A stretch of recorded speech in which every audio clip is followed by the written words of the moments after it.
Don has been sharing about gardening in different areas or places around the area lately. And so we had the opportunity to bring her here to our church here at Spirit Lake, where I'm the pastor here. And glad that each one of you can join us.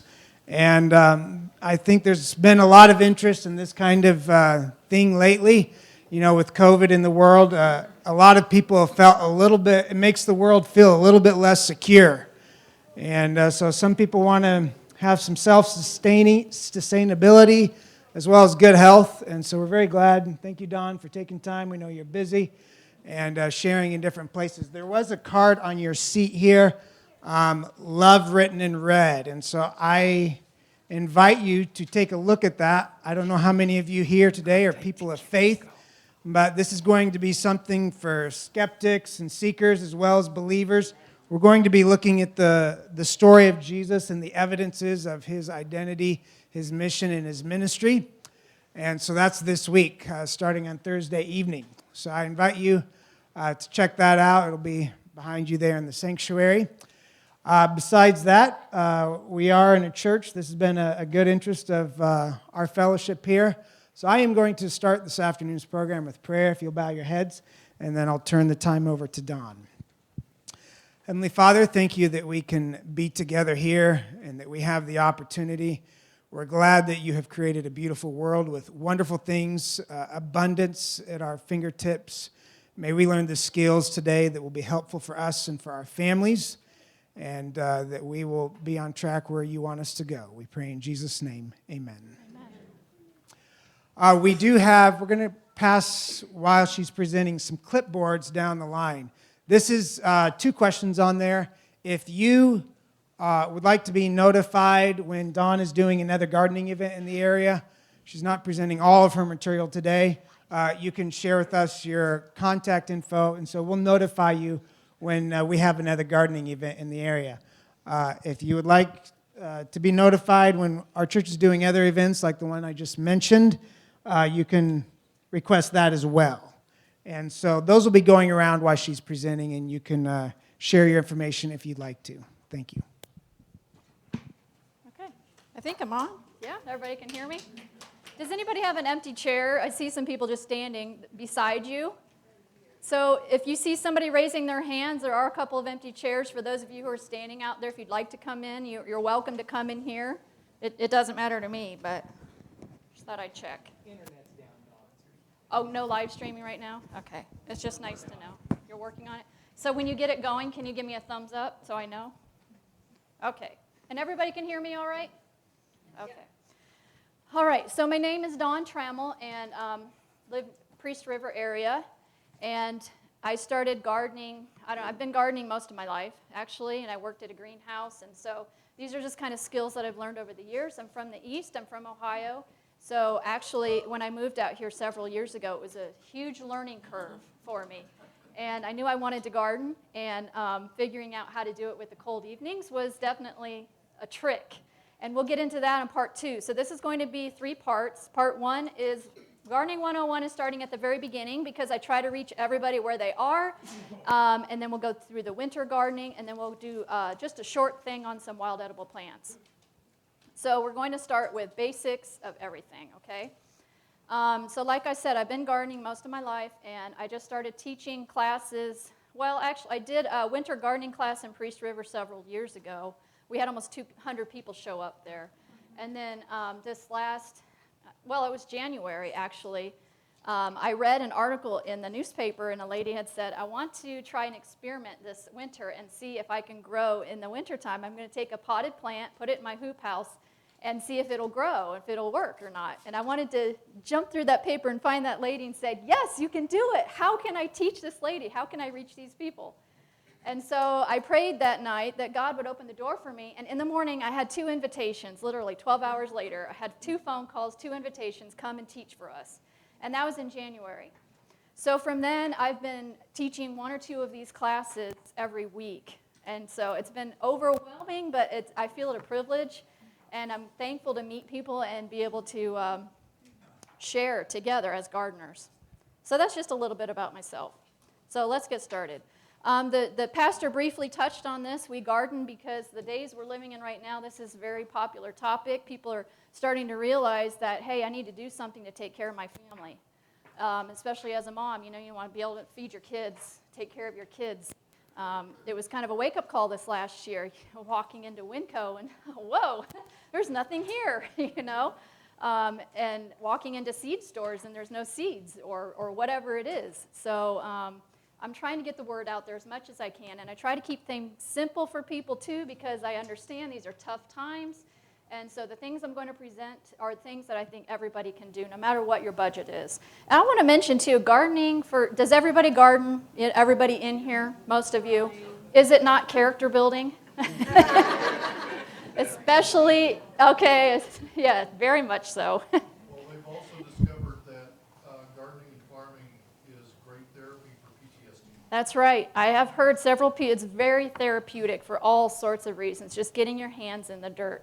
I think God made it that way on purpose, honestly. All right, so what do you need to get started? You don't need a lot of expensive things, okay? You really don't. I encourage people, just use what you have. This right here is a tofu tub.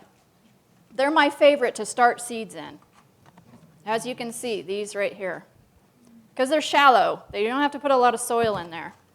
So this is a mushroom thing. I think this mic is on. I'm going to move that. These came from the Dollar Tree. This is a juice container. So, find things that you have laying around. The number one important thing is obviously put holes in them. I'll show you that. Then you're going to need some potting mix and some seeds and some tools. All right, so this is just different types of containers that I've collected over the years. Number one important thing when you're starting seeds is to make sure you have holes in your containers. They need drainage, always need drainage. You can just take a nail and hammer it through there if you don't have a drill, okay? Just however you want to do it. Potting mix, I'm not saying this is what you need. I just took this picture at ACE. People like to sometimes bring up, oh, but this has this in it and this has this in it. I'm not here to say use this over that, okay? Make your own choice on what type of potting mixes. You can make your own even if you want to do that. Yes. But make sure you're getting something that has the nutrients in it that the seeds are going to need to germinate. In other words, don't go outside and just dig up a bunch of dirt and throw it in a pot and put your seed in it. It's not going to do very well. When they're first starting out, you need to get something that's made for seed starting, okay? So make sure you've got something along those lines. All right, so now we've covered that. We'll go over seeds, choosing seeds. When I first kind of started, I thought, oh, I can just go and pick whatever seeds I want. It doesn't matter. Not true, all right? We live in a cold climate. This is cold climate gardening. And the definition of a cold climate is you have 110 days or less of a growing season. I don't know what's your zone around here? Is it 6? -1? Not familiar with that. That'd be another seminar. So a 3? Wow, okay. 3 or a 4, and then we have some 5s and some 6s. So, all right. I'm going to teach today a short season cold climate gardening. That's what I'm going to zero in on, okay? Which means 110 days or less without frost.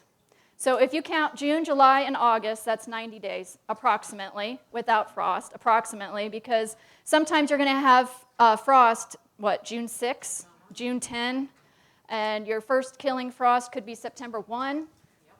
Okay, so I'm just going to say approximately 90 to 100 days. And we'll go over how to extend this. So you have 2 different types of crops. You have your cool season hardy crops and the cool season tender crops. And the difference between those is the tender ones you're going to have to cover some way with plastic or row covers. And the hardy crops are ones that will grow without covers. That's the difference between them. And there's a list of them there that you can read. So when you're getting ready to choose seeds, you want to choose seeds that say cool season on them, or don't go over 100.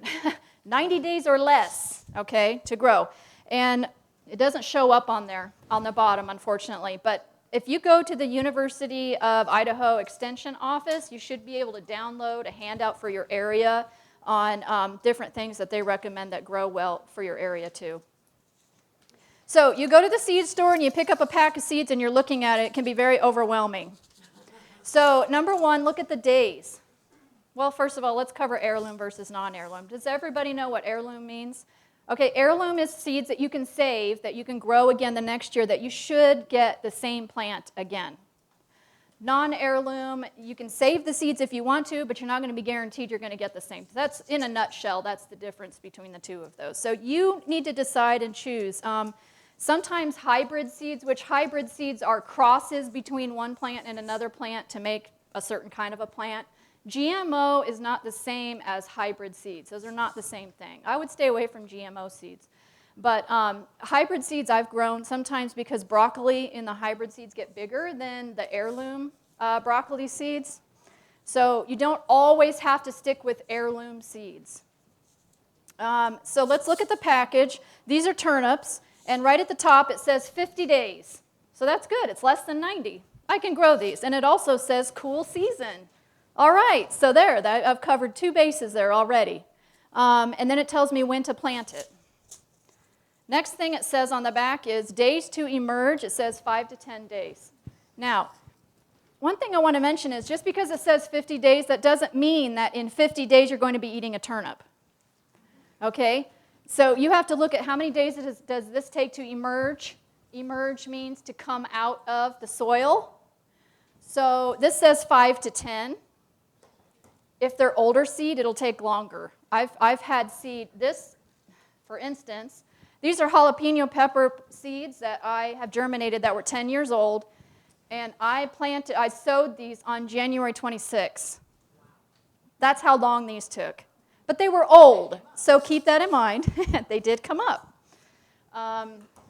So this says 5 to 10 days. So you add that onto your 50 days before you can eat it, and actually give yourself a little extra. So 2 weeks, I would say, for them to emerge, unless you have lots of grow lights and things like that. But so you're up to already like 65 or so days before you can eat this. So keep that in mind, the days to emerge.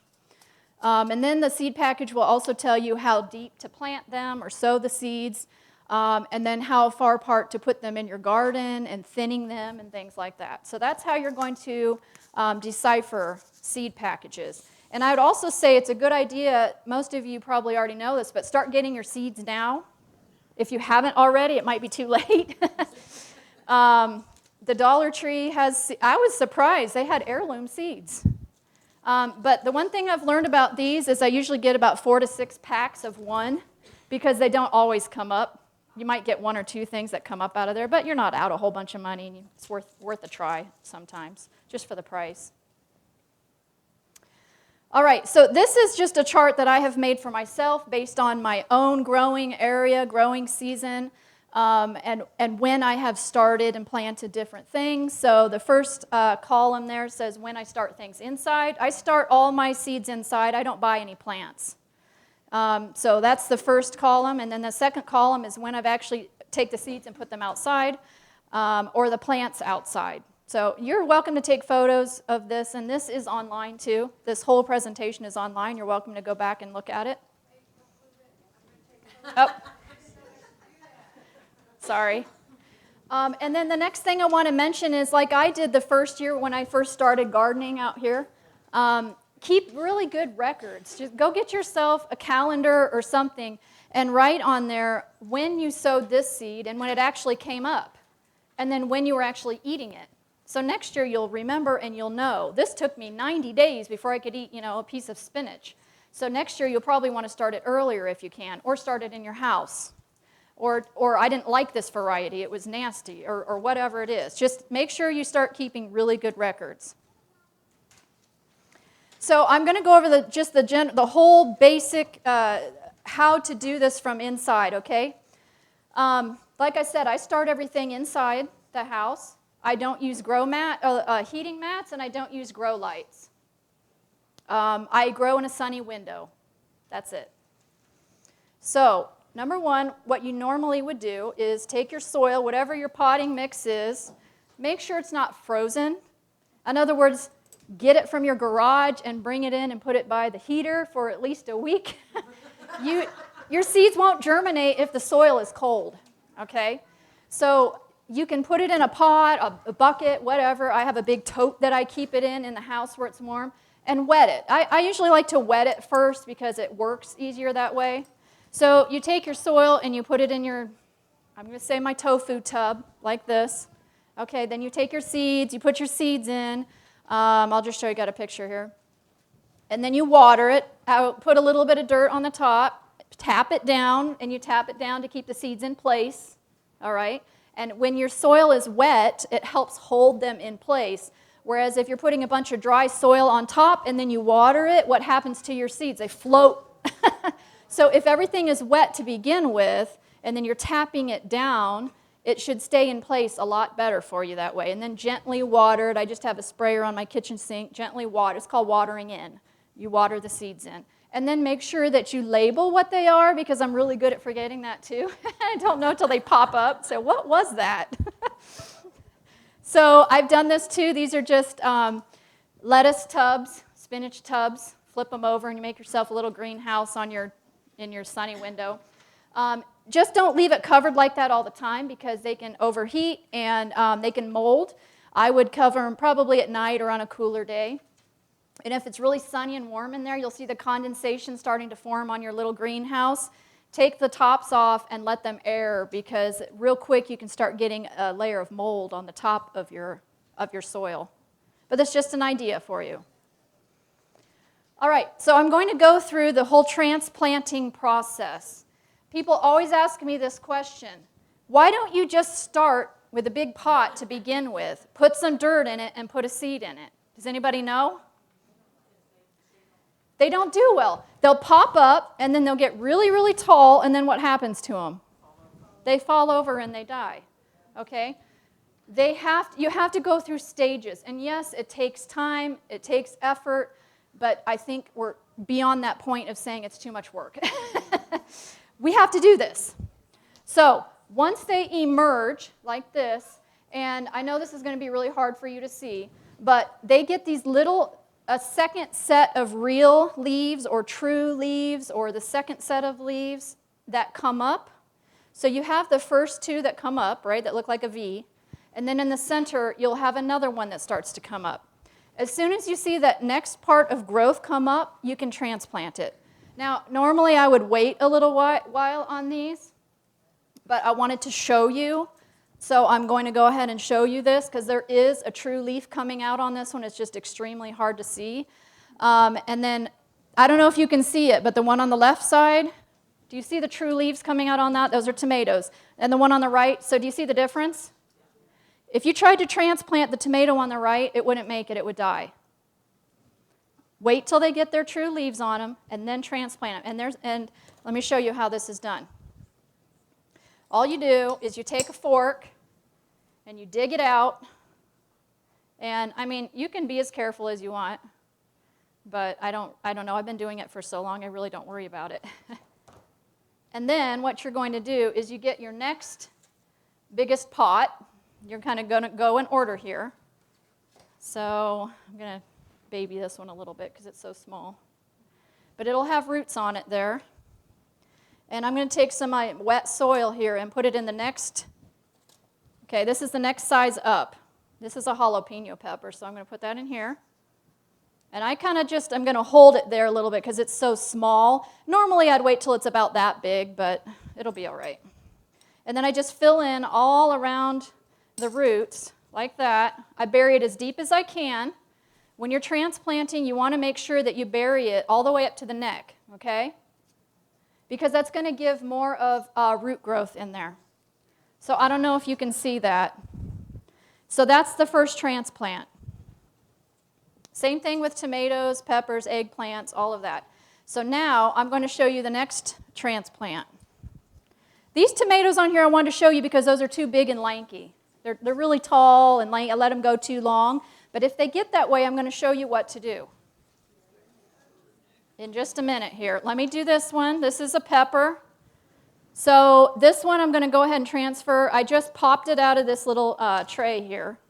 And I'm going to the next size up. So I'm going to put it in here. Now, I can do this two ways. I can put it straight in there like this so that the roots are just, straight down there like this. I can break this up. I can take the dirt off of it, kind of shake it off a little bit so that it'll go down deeper, which it's better if you can get it down in there as deep as you can. And I can lay it on its side very gently. Now, do you see the difference in how deep I just put that plant in there compared to putting it straight up like this? Because when you do that, it can form more roots all along that stem. As much of the stem as you can get under the soil, the better off it'll be. So then I would just fill that in, and this will be my second transplant. Okay? And you don't need to worry about if it's not in the center of the pot or whatever. It's okay. It doesn't matter because you're going to be putting it out in your garden. I would fill that up more, but this is just a demonstration. Okay, so when they get really tall and lanky like that, I just showed you how to do them deep. You see how deep they are there? That's the second transplant. And if you can't get them transplanted, you could add a little bit of support to them. So this one right here, I'm going to transplant this one for you today. It could probably go a little bit longer, but I want to show it to you. So I could put a stick bamboo skewer or something in there if I wanted to. But I'm going to go ahead and transplant this one here for you too. So this would be the next size up from here for me. You don't have to do this. This is just how I prefer to do it because it just makes a stronger plant. Each time you transplant this, the stems will get bigger and stronger, okay? And it'll have more roots on it. And tomatoes, you can actually plant them on their sides in the garden like this, and it'll form roots all over the place. So what I wanted to show you about this one, let's pretend that this tomato plant here is really, really tall and lanky, and it's starting to fall over, okay? So what I would do, because I could just take this and I could do this, but what's the point in that? It just came from one pot and went into another one. I'm not really making it any stronger by doing that, okay? So what I'm going to do is I'm going to take off all this extra soil on here. Okay? Because what I'm going to try to do is I'm going to bend it and put it in here. So you can do this, like this. And you can put it in there like that, or you can kind of make it into a curve. You can kind of curve it around the inside of your pot like this, make it into an S. As long as you're really, really gentle with it. The purpose is to get that plant down in there as deep as you can, to bury it up to the neck. Now, do you see the difference? And all of these, just push them under, okay? All these extra leaves, push them down in there. You don't need to break them off. Okay, and then just take and fill it in.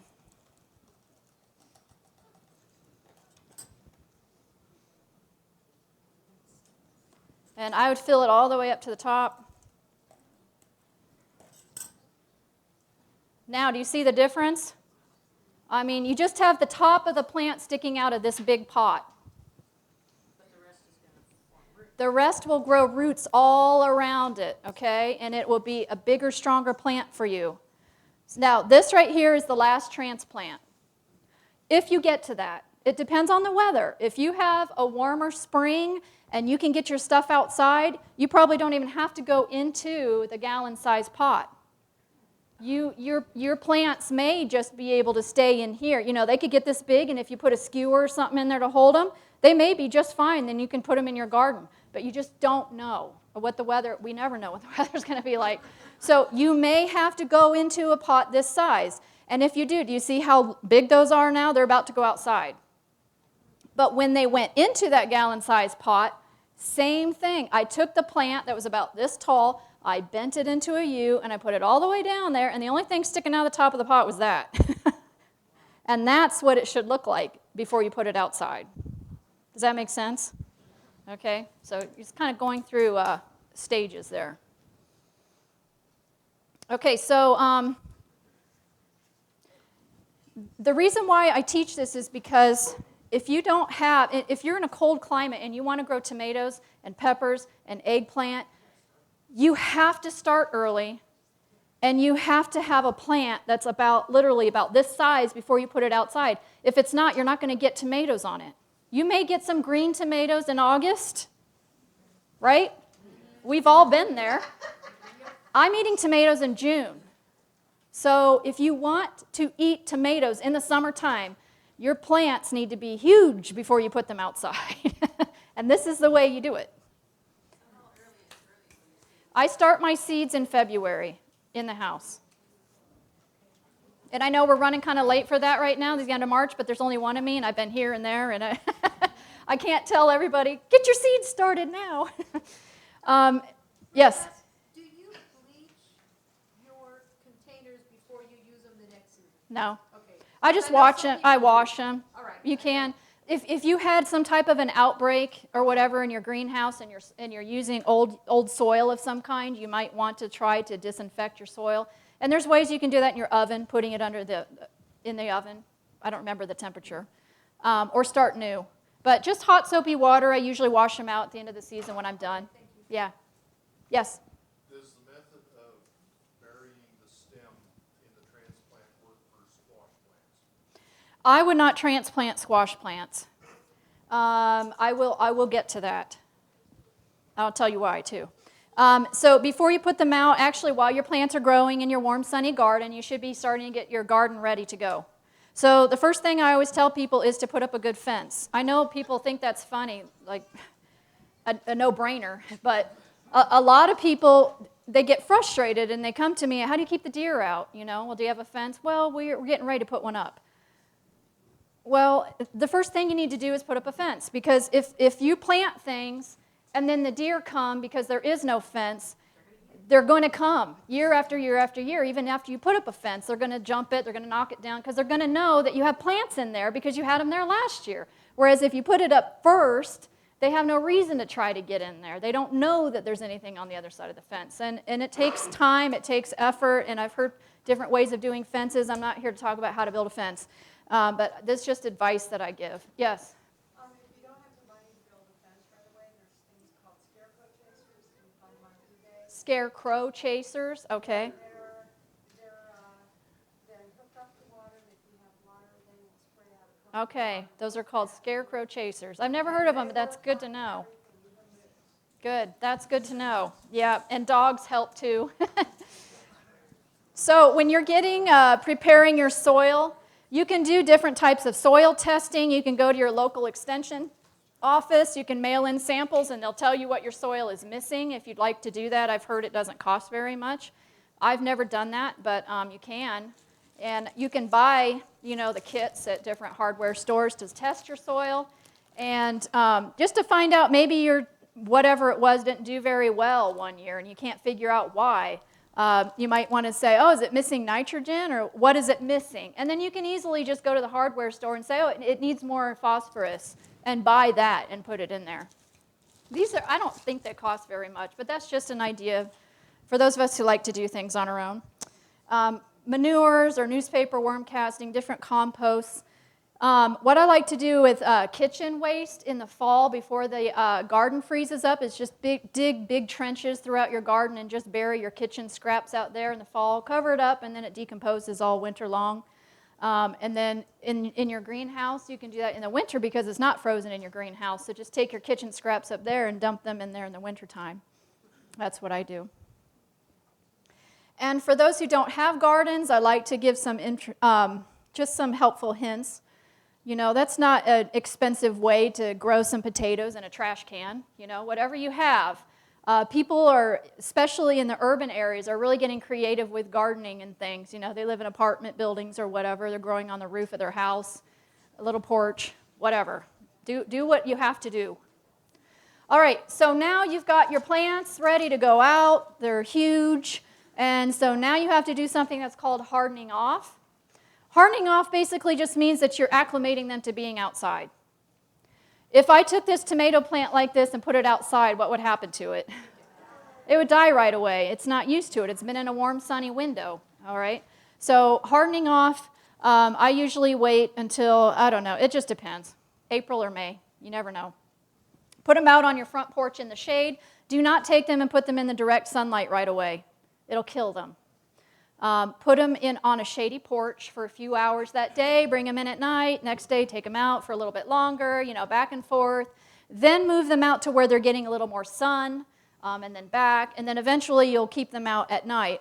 What I have done, since we have the hoop house, is I will take them up to the hoop house and put them up there and then cover them with the row fabric, which I'll go over later, and leave the row fabric on there for several days. And then I will take it off at night, and then they'll start acclimating to that.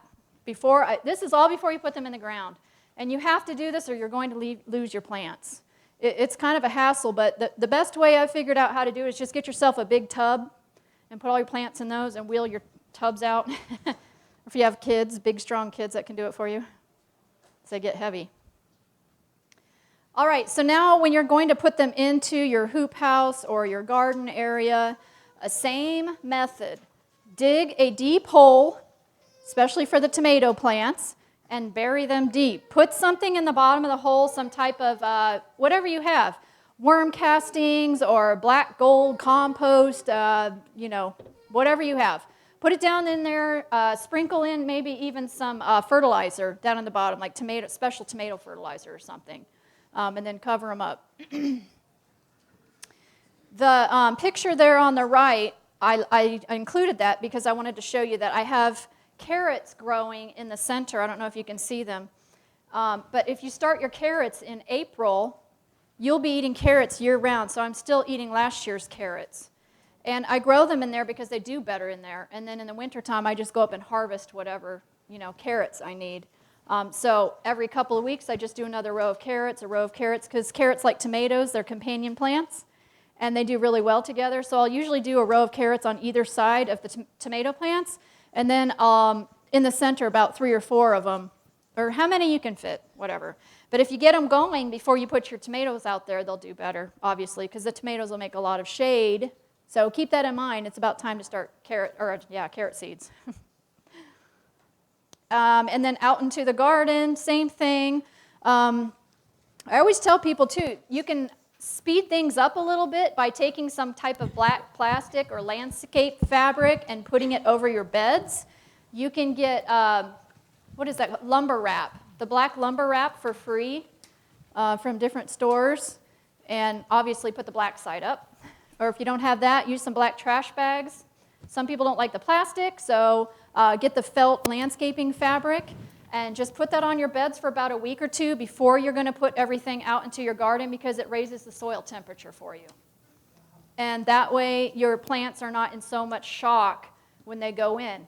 Because one time I did not do that. I wasn't thinking about it, and I was in a hurry to get my plants out, and I lost several plants that way. It was weird. The neck of the plant just really shriveled up, and the whole thing just fell over and died. And I figured out later it's because the soil was too cold. So that's just an idea. And on the right there, this is funny. At one of my seminars, I told this. Those are, I don't remember what the seeds are, but those are, that's toilet paper to mark the rows, because you can see where you put your seeds on the white toilet paper. And somebody said, "You're using toilet paper? Don't you know there's a shortage of toilet paper right now?" This was before that. It's just an idea for you anyway. And then as your plants start to grow, or actually what I like to do is I like to put the supports in at the same time that I plant the plant. It makes it easier, and then you're not disturbing the root growth at all. The top left picture is like that deer netting stuff, and the peas like that really well. Those are inside in the greenhouse. And then the wire cages, most people are familiar with that. The bamboo poles work really well, and they don't rot. So if you get those, it's a good idea. They last for years and years and years. And then that's a cattle panel fence on the bottom right that we put down the center of the greenhouse to tie the tomato plants to. So that worked really well. And then there's strings, too. Obviously, you can tie plants up with strings. So just some different ideas to support them while they're in. And then here's another idea. If you just have a little bit of space left in your garden or in your greenhouse somewhere, what you can do is just take a whole bunch of seeds and just put them all in 1 or 2 rows, just lots and lots of them. And then as they start coming up, and then you figure out, oh, I've got a little place here where I can put a plant, or here or there, then you can thin them out and just literally just take a scoop of them out and put them in a tub or whatever, and then divide them up, pull them apart, divide them up. And just put little lettuce plants or spinach plants everywhere, just all throughout your whole entire garden. Instead of trying to start them, like this, or putting one seed here and hoping it comes up, and then putting a seed over here and hoping it comes up, and then they don't come up, and then you forgot where you put them. This way, you'll know, you can see the plants, and so you can see we're starting to thin them out, and then by the time you're done, you should have your, 6 to 8 inch spacing between each one. All right, and then I want to mention that with the pollination, too, seems like it's getting to be more and more of an issue these days because of the lack of bees, it seems like, that we're seeing.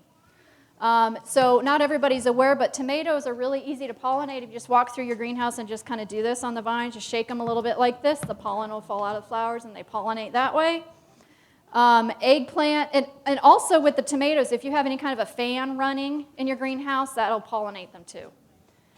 If you have eggplant, it pollinates itself. So you can cover that and leave it covered all year. It likes it warm. And then the cucumbers, I just learned this year there are 3 different types of cucumbers. If you want to know more, it's out in the Johnny's Seeds catalog. And so the one that I'm going to get, I did get, is the parthenocarpic. And that's because they don't have to be pollinated. And I never knew that. So if you're going to be in a greenhouse, that's the kind you want. There's one that only has male flowers on it. There's one that has male and female. So you can look into that. There's a good description in that magazine out there. With melons, summer squashes, they're all the same. Winter squash, they're all pollinated the same way. Has anybody pollinated melons and squash before? Only a couple? Okay. Well, you can look it up on YouTube if you want to, but the basic idea is there's a male flower and a female flower. So the female flower is kind of round, like this, and that's the flower that's going to bear the fruit. That's the flower you want to leave on the plant. The male flower you clip off, looks like a male. You take the flowers off, and then you just pollinate them. That's it.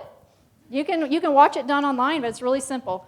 And I don't know, it's pretty rare to see bees anymore, so I'm usually hand pollinating. Sorry, I hope that wasn't me.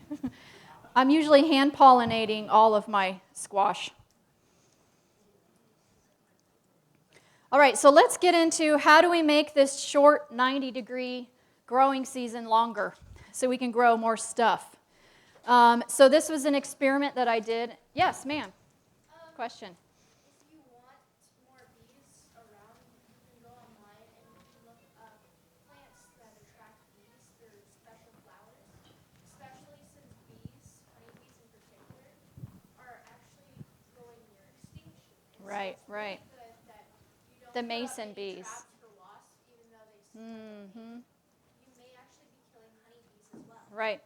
So this young lady said to plant flowers and things that attract the bees and bring them in, and don't put up wasp traps and stuff because the bees get stuck on those. And I know mason bees, you can build little hives and stuff, and supposedly they'll come back. It didn't work for me, but I think I did mine wrong, and I need to look into that. But this was an experiment that I did. I dug up the pepper plant from the greenhouse, stuck it in a pot, and put it in my sunny window. And so from October to December, I had peppers ripening. So it worked. But after a while, they didn't like that, and they started to get mites on them and whatever, aphids and stuff, so I just threw it away. But that's just a thought. If you've got a lot of peppers left on a plant and you know that it's not going to make it, you could try that. This is the main way for you to be able to extend your season, 30 days at the beginning of the season and 30 days at the end of the season. So if you go out in, let's say, May, you've got your black plastic on, right? You're warming up the soil. You're getting ready to put stuff in. And then you want to put in, like cold hardy crops would be your cabbage and your broccoli, things like that. What you can do is after you put them in the ground, put some hoops over your bed. So this is just PEX tubing you can get in a roll at the hardware store and cut it to length. This is my favorite way, but you just put these in the ground. Or you can get the little pieces of PVC pipe and put those in the ground and then put this inside the PVC pipe. And the reason why I've done that sometimes is because you can see the cabbage gets really big. So when they're really small, I will put this down in the ground as far as I can get it, way over the little tiny little baby plants, okay? And then as they get bigger, I will add PVC if I need to, and it'll go up higher like this to accommodate for the bigger plant. And again, I'm just leaving it covered.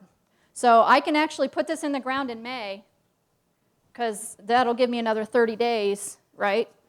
30 days in May. And then at the end of the summer, same thing. I'll get these back out, put them out in September, and that'll give me another 30 days at the end of September. Yes? PEX, P-E-X. PEX tubing. If you don't want to get that, another idea that I've used, and I'll talk about this in the winter portion. This is just number 9 wire, also comes in giant rolls. And you can bend it to size, whatever you need. It just gives you a support for your fabric. And there are different thicknesses and fabrics that you can get, but basically you just want a frost blanket. I think that's what they're called, or floating row covers. There's one that's just an insect barrier, and I think it's 0.45 ounces, and it is not a frost protection at all. So what I would do probably is I would take the frost blanket off, and which is 0.55 ounces. The frost blanket is 0.55, and that lets in 85% of the light. That's the best you can get, is 85% of the light. We'll talk about that. But so put the frost blanket on in May, and then after danger of frost, take that off, and then just put your insect barrier over your cabbage if you want to keep the cabbage moths away. So now you've just extended your season. How much? 60 days. Just by adding a cover, you heated up the soil, you added a cover, and yeah, it's amazing. I would not probably do that with tomatoes. Okay? Does everybody understand the difference? These are colder hardy crops. I'm not going to put my tomatoes outside in May in a zone 4 or 5 or 6 maybe. This is just another idea that people have done to extend their season a little bit more. People are getting pretty creative out there. If you're going to grow under glass, you have to vent it. So it will get hot under that glass very, very quickly. So every day you're going to have to go out there and open up that grow box and let the air flow and close it at night. I know somebody that opened it in the morning, went to town all day long, and then there was a freak hailstorm and killed everything in the grow box while she was gone. So you could do an automatic opener closer. So when the temperature changes, it may close it automatically. That's just a thought. You can build a hoop house here. This was built by a 10-year-old for a Mother's Day present. And that's just a pallet on the front that was cut in half and made into a door. That hoop house right there grew tons and tons and tons of cucumbers for pickles, which is amazing. So that's not fancy. That's just conduit, 2 conduit pieces put together with some plastic thrown over it. All right. Sweet potatoes. Does anybody grow sweet potatoes? Couple people. Good. This will be my 3rd year growing sweet potatoes. The first year I grew them, they were about this long, and they were about as skinny as a pencil. Yeah. And I said, what did I do wrong? And, of course, my kids had a great laugh on that. We didn't eat those. But anyway, so then the second year, last year, I was getting them to be about this size. So that's a big improvement, I think. And I was, I did a little soil test to figure out what was I missing. I had too much nitrogen in there, which is chicken manure. So I had to add some amendments to change that up. So this year, and then I did a little more research, they like it sandy. Sandy soil, kind of light soil, so peat moss. I've also seen some people where they will take pine shavings or sawdust and put it in the hole with the sweet potato slip. So I haven't tried that yet, but I'm going to try that this year. So what I did also the first year was I took the sweet potato and I stuck it in a jar of water. Most of you have probably seen that online. And then the problem with that is that it rots. The potato that's under the water rots, and I kept cutting it off and it would rot and on and on. And I started way back in November or December because I didn't know if it would work or not. But now I know this is the best way to do it. So get yourself a sweet potato. I have grown organic, where I spent tons of money on a specialty organic one. And then I got just a plain old sweet potato that didn't cost me pennies. And the plain sweet potato grew sprouts much faster than the organic one. It's doing better, actually. I didn't think the organic one was even going to sprout, but it did finally. This is mine, and I've got a bunch of these at home, but I just wanted to show you what it looks like. Mine grew much faster because I think they're used to it now. I mean, don't they start to get used to your soil and stuff, and they do better year after year? So just put it in there, and you can lightly cover it if you want to, but do not bury the entire potato. Again, it will rot. So I just set about half of it in the dirt and just keep it watered once in a while, and it will eventually start to grow slips. That's what they're called, is slips. You can buy them online, but they're kind of expensive. I have a few of them out there for sale. So once they get here, what you do is you just take the slip and you just clip it off, just break it off of here, and then you put it in a jar of water, and it'll grow roots. And then you put it in your garden and you plant it like a normal, regular plant. Or if you bury it a little bit more, it will grow roots in this pot. So then when you clip it off, it'll already have roots on it, and then you can put it directly in your garden that way. So either way, it doesn't matter. So did you say you cut it, you slice it in half, basically? The potato or the slips? No, the potato before you put it in. No, that's a whole potato. Yeah, I just put the whole thing in there. And I would recommend that you try 3 or 4 varieties, because not all of them are going to sprout like this, and some of them might rot, and some of them they'll grow different. Yams are the same way. You can do yams too. I saw a question in the back. Did somebody have their hand up? Oh, okay. So then you'll have jars of sweet potato slips, and these take about 5 months to grow, and they need to be warm. So you can put them in your greenhouse. I just kind of have a corner. I put them in, and they will vine everywhere. Now, these vines are edible. They taste like spinach. They're very high in nutrition, and they're very, very good for you. So even if you don't put these in your garden, get a slip, put it in a pot of dirt, and grow the greens. Okay? And eat the greens. Put the greens in a hanging pot or something in a window and eat those. Yeah, it's pretty amazing. Any other questions on the sweet potatoes? Oh, and once they flower, kind of the rule of thumb is 2 weeks after they flower, you can harvest them. But I think you can grow them, you can eat them whenever you want to, but that's kind of the rule. Yeah. The flower, I'm not sure on that. If anybody can Google that, let me know. She wants to know if the flowers are edible. Probably, but I don't know. Don't quote me on that. And also the vines, when they're growing, they will send out more little, roots or whatever, tendrils that go down in the ground. And everywhere one of those goes down, you'll get more potatoes.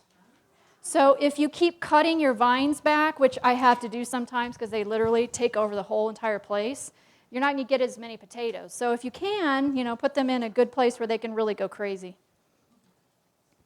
Okay, and then garlic, you plant in around the middle of October, and then cover it with straw because you don't want them sprouting.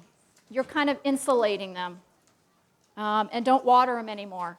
And then you harvest them when the first 2 leaves die on the bottom of the plant. When they turn yellow and start falling off and dying is when you pull them out of the ground, take the papers off the outside of them and put them out in the sun to dry.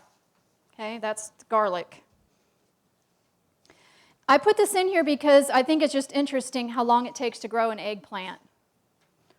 Most people don't think about it, but that's 8 months.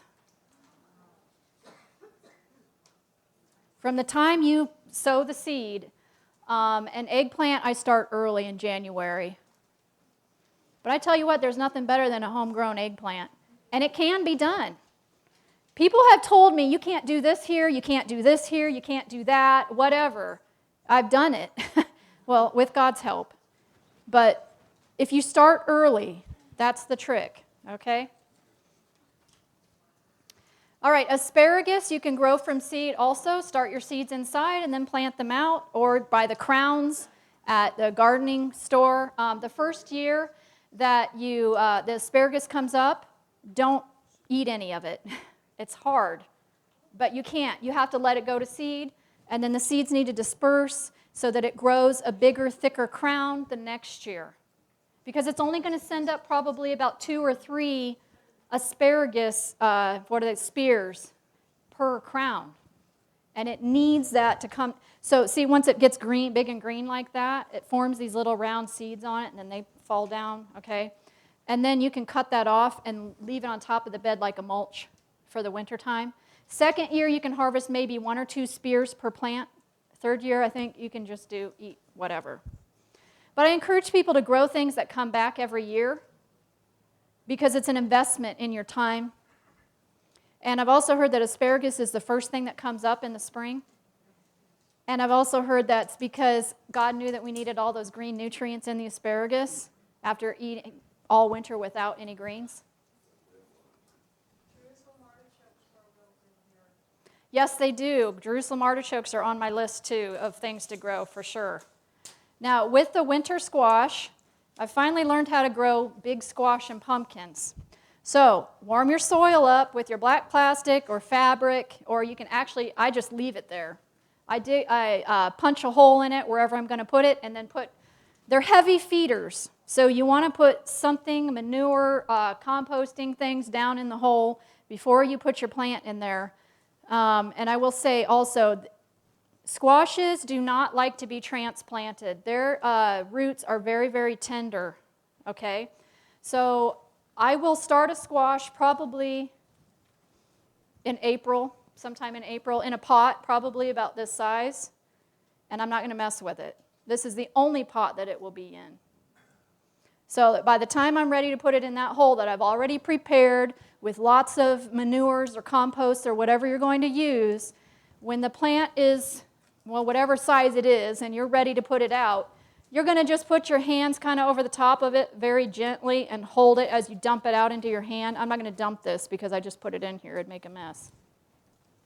But when you dump it into your hand and just very, very gently then cradling it, very gently put it down into the hole where you're going to have it and then, put your soil around it. They don't like to be messed with, but that's how I do it. I start it first. I know some people just throw the seeds in the ground, and you can do that if you're in a warmer climate. I have to start everything earlier, so that's how I do it.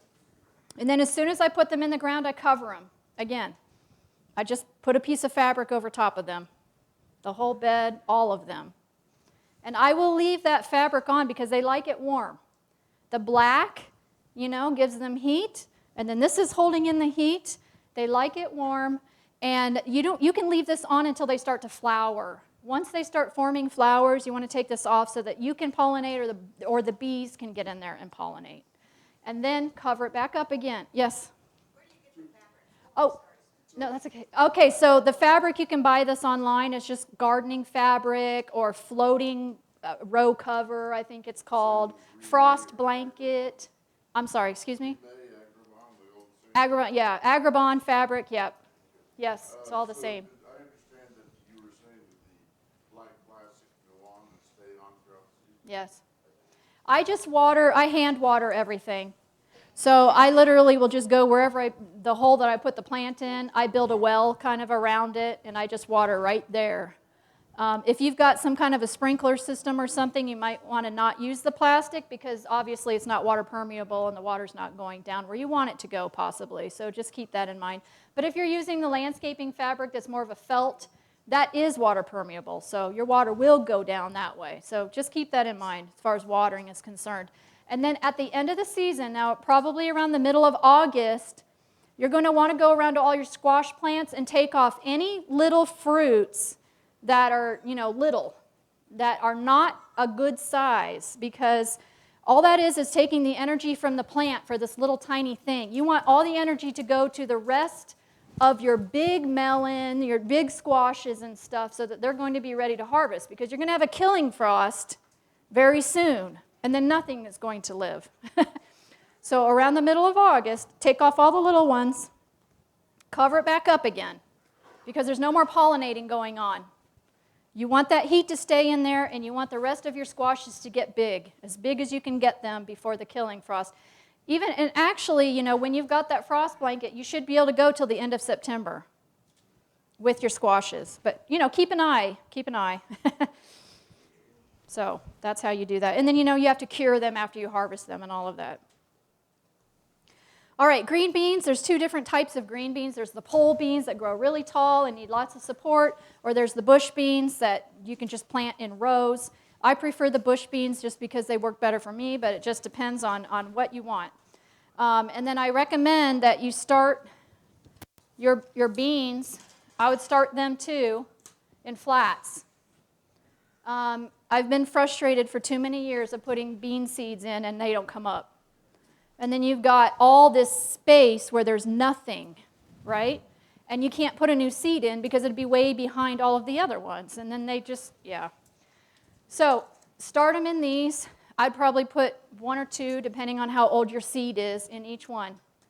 Again, fill this up with soil all the way to the top, wet it down, poke your seeds in, put more soil, water it in. So if you think that if you have, say, 4 25-foot rows of green beans and you're thinking every 6, 8 inches, do the math. Say, oh, I need 100 plants. Plant 125 or 140 so that you know when these come up, oh, this one didn't come up, okay, but I've got extra. So that way you know when you put them in, you're going to have a bean plant everywhere where you want a bean plant. And these I just start in the greenhouse, not in my sunny window, okay? And these are just crops I like to mention. Again, plant what comes back. Strawberries, raspberries, blueberries, they cost more, but it's worth your time and effort because next year you'll have them again. Carrots do really well in the greenhouse, like I said, and they keep really well in there. Some people keep them in root cellars or cold places, whatever, you can do that. Cabbage, if you've got a root cellar or a cold storage, you can keep them many, many, many months, 10 months sometimes we've had them. And if you pull the whole entire cabbage out by the root and hang it by the roots, they'll last longer. All winter, sometimes into May. Potatoes, there's all sorts of different places you can get them. I'm not going to recommend this over that, but start getting those too if you can, or get some from neighbors and start building up your stock. If you keep them in a cold place, again, they should last all year long. If you go out to your root cellar, they should still be fine. Or your cold garage, cover them up with burlap so they don't freeze. But it's important to have, to me, these are just basic things that everybody eats almost every day. So if you don't have potatoes, it's going to be hard to, yes, ma'am. What's the best blackberry plant for this area? Oh, I do not know. She asked, what's the best blackberry plant for this area? I've gotten starts from different friends. You know, I've dug them up last year, so I'm going to see how they do. I can't recommend one over another because I don't know. I don't have experience in that. Yes? Oh, never mind, not for this area. I'm in Post Falls. Never mind. Oh, okay. A little bit warmer down there, maybe? Yeah, we got some seedless ones, or some thornless ones, and they just... Oh, the thornless blackberries? Okay, good.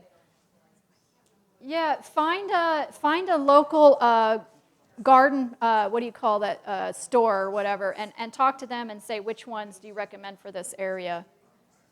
And then with corn, make sure you get the shortest day corn you can find. I've heard there's 65-day corn out there now, which is pretty good. And again, I would start them in flats. I would put two corn seeds to each one. Count them up and see how many you're going to need.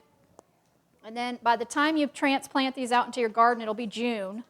After the frost, they should be, between 4 and 6 inches tall or more. So, look at your seed pack and say, oh, these take 10 days to germinate, so, okay, I better start them now because I want to put them out June 6th. Okay, so that's the corn. And then the Jerusalem artichokes, like the lady mentioned over here, they do really well out here.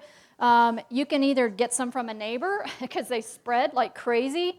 Make sure that you put them in a place where you don't mind them spreading. They will take over your garden. And they're also known as sunchokes. They grow really pretty yellow, like sunflower type flowers on the top of them. And they're kind of like potatoes, only funnier looking. But anyway, you can leave them in the ground indefinitely. So if you don't even want to harvest them, don't even worry about it. Just leave it there. Yes, ma'am? How do you store squash? I have kind of a colder room, but they don't like it freezing, so they will not work in a garage or an unheated room. It's around 40 or 50 degrees. Yeah. Actually, if you put squash in a box under your bed, it'll last months. Yeah, okay, yeah. So for those in the back, maybe you can't hear. So the question was, how do you store squash? So around 40, 50 degrees or in a box under a bed. I also heard somebody say they put them behind their couch. I guess it just depends on how warm your living room is. I don't think they... Winter squash, yeah. I don't think they like it too warm. So, yeah, just keep that in mind. All right, and then with seed saving, there's a book I came across. It's on there, Seed to Seed. This will tell you how to save any kind of seed you could ever imagine. But a lot of them are pretty similar. As far as you just let them grow and flower, and then when the flower dries, the seeds will form there, and you can shake it into a paper bag or something like that. But you have to actually let the seeds form on the plant. You can't take the flower off and hope it dries out in your house and then hope you can't do that. So usually what I do is save one plant or two plants, tie it up somewhere out of the way, and let it do its thing. Save the seeds, put them in a container, and keep them cool and dry. With tomato seeds, you just take the tomato and squirt it into a glass jar, cover it up, and let it sit there and rot for a week or two, and it'll stink really bad. But that process is what it does is it separates the seed from the like mucin, whatever, the gel that it's in, and kills with the bacteria that could be there too. So then you just take the seeds and put them in a strainer and dry them after that. Okay, like I mentioned, make sure that you save your seeds and label them. I'm really good at forgetting to do that too. All right, so does anybody compost with worms? A couple people, good, all right. So this is not fancy, our system, but let me say there's different kinds of worms. Earthworms and red wigglers are not the same. If you're going to do this, you want to get the red wigglers because they eat your kitchen compost and they stay on the top layers of the soil. Okay, the earthworms go down deep into your garden. You don't want to put compost red wigglers out into your garden. This is for a bin. You're making a bin. So this is just how we did it. We just took a couple of plastic totes, drilled holes for air circulation, filled it up with different kinds of bedding. There's a book out there on worms too, if you want to look at that for more information. Basically, you just take your kitchen stuff, scraps, and bury it in there, and then the worms eat it. And then they turn it into wonderful black gold for your garden. And then their liquid waste that comes out the bottom, or some people put a spigot on the outside of their bins too, so that the waste can come out that way. You dilute it 10-1. So if you're going to have 1 cup of their liquid waste, you're going to add 10 cups of water to that. And that's tea for your garden. Yes, ma'am? How long would you think that the worm tea would last? Because I've had some for several years. Yeah, me too. So she asked, how long does the worm tea last? So mine has gotten kind of a green film on the top that looks kind of nasty. So what I'll do usually is just kind of scrape that off and then just use it. I mean, if it really looks nasty to you, I wouldn't use it. But if you're diluting it way, way, way, way down, maybe do 20-1 or something like that. Or maybe try it on one plant and see what happens. But it's supposed to be really, really good for your garden. So it does not stink once you bury it in there. So you can actually do a little bin in your living room. They like it between 40 and 80 degrees. So you can't put this out in your garage in the wintertime. That won't work. They'll freeze. There's different ways then to get your castings out. Somebody gave me an idea at the last class, and that was to take a piece of hardware cloth and put it in the middle of the bin. Put your kitchen compost on one side, and then the worms will all go over there, and then you just take all of the castings out the other side. I said, where were you years ago when I'm doing this? So this is how I used to do it, was just on a big tarp. And the worms don't like light, so they'll go down to the bottom of your pile. And then you just scoop the top of the piles off. So, all right, this is the end of part 1, and I will take questions. And then we're going to have maybe like a 5 or 10 minute break to stretch, and then we'll start on part 2. But who has questions about any of this season extension or starting seeds or yes? A couple of years ago, my parents had a bad problem with some sort of mysterious soil vermin. They discovered that essential oil and catnip actually help. I was wondering if you had any experience with vermin in soil. Vermin, you mean like the gophers and stuff like that? Or what? We don't know. It was something that was in the soil. Moles, voles that get in there? Did you see tunnels, or you didn't know what it was? No, we Oh. never did identify it. Oh, wow. I don't know. I mean, we've had voles, gophers, whatever you want to call them around here. And the best thing I can recommend for that would be to get cats because they keep them away. Yeah, I mean, there's poisoning you can buy, and there's different traps you can buy and things like that. But the cats have worked pretty well for us. Also, if you have beds, you can put chicken wire at the bottom of the beds. Yeah, you can Because put they can't get wire. up through it. Yeah, if you do raised beds or if you're just getting ready to build a greenhouse, you can put wire, gopher wire. They can get through chicken wire. Put the thick gopher wire down, and actually before that you can crush up glass. If you get windows that you don't know what to do with, put pieces of glass down in there and then put your gopher wire on top of that and then put your soil in under that. We have a question up here. Yeah, I have an avocado plant.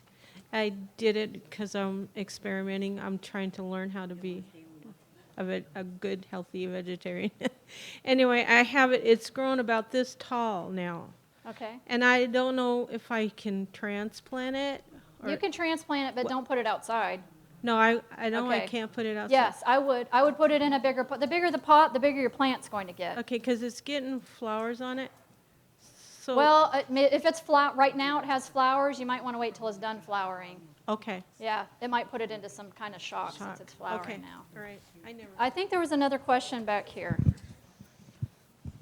Will hybrid seeds germinate? Yes. Hybrid seeds just means that they've crossed one plant with another plant.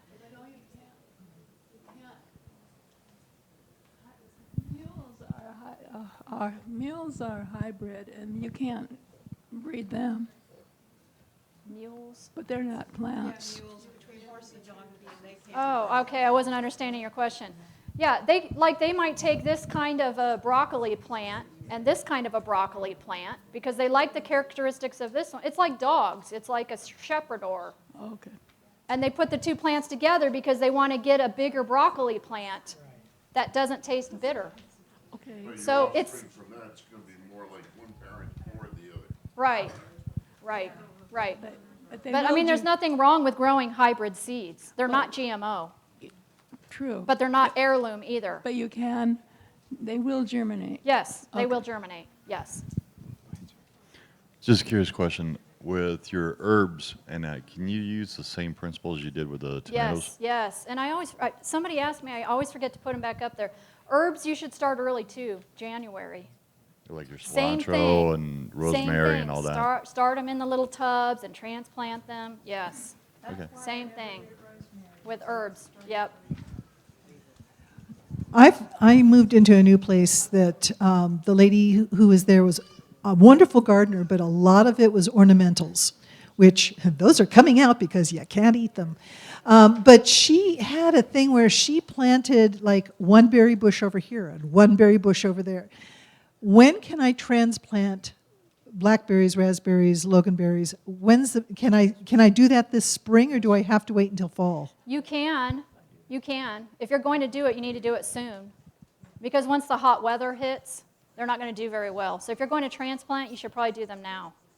But fall is usually a better time. After they've, borne all their fruit and everything like that, it's usually better. But you can do it now. Yes. The demonstration that you gave this earlier about the tomato plant and the folding and all that is on page 3. You have a few species on here: tomatoes, peppers, eggplant, that can tolerate that abuse Yes, to yes. grow better. Okay, Yes. I That's will it? say, though, with the peppers, they're not as flexible. Okay, because I have a So- lot of onion starts right now, and they're getting a little too tall in their little fake greenhouse. So I'm like, what can I do to make them stay there a little longer? The onions? Yeah, So did you start them from seed? I did. Okay, yeah. So I've transplanted my onion seeds into containers like this already. I Okay, usually perfect. just trim them off when they start getting too big and lanky. Okay, so they can take a little abuse. Okay, cool. Thank Yep. you. Anybody else? Yeah, there's one up here. Okay, so we're getting some onion starts already. We should put those, do we need to harden those off when we get them, or should we just Are plant you them in buying the the ground? plants, onion We are plants? buying onion starts. Yeah, so they're actually plants with greens on the Right, ends of yeah. them. No, Just don't put need to them straight harden in? those. Yeah. Okay, thank you. Only if you're growing the seed yourself in your window. And actually, the onion sets, I don't recommend those because they've already been grown for 2 years to get to that point. So they're not going to get very big. Do you have any? Make sure you come back for part 2 because that's the winter gardening. That's the best. Yes. Do you have anything, any preferences or anything to say about greenhouses and different types of greenhouses? Yeah, I'm going to show you how we built ours I mean, for our hoop house. I'm thinking about like growing in the winter. Yeah, I'm going to go through the whole winter process and how we built our greenhouse. Okay. And show you how we did it. I know people always ask me, is glass better than plastic? I can't say. I've never grown in glass, but I do know that glass is more expensive if you're going to go that route, and that it's harder to vent. With the greenhouse that we built, you can roll the plastic all the way over to the other side if you want to, and you can leave it off year round. And the cost. So, all right, I'm going to get ready for part 2, and if we could start, what do we need, about 5 minutes? Yeah. We'll start in 5 minutes, so bathrooms are that way, I think. Restrooms are right down the hall. We have water available too, and we'll see you in a few minutes.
I would do the same thing.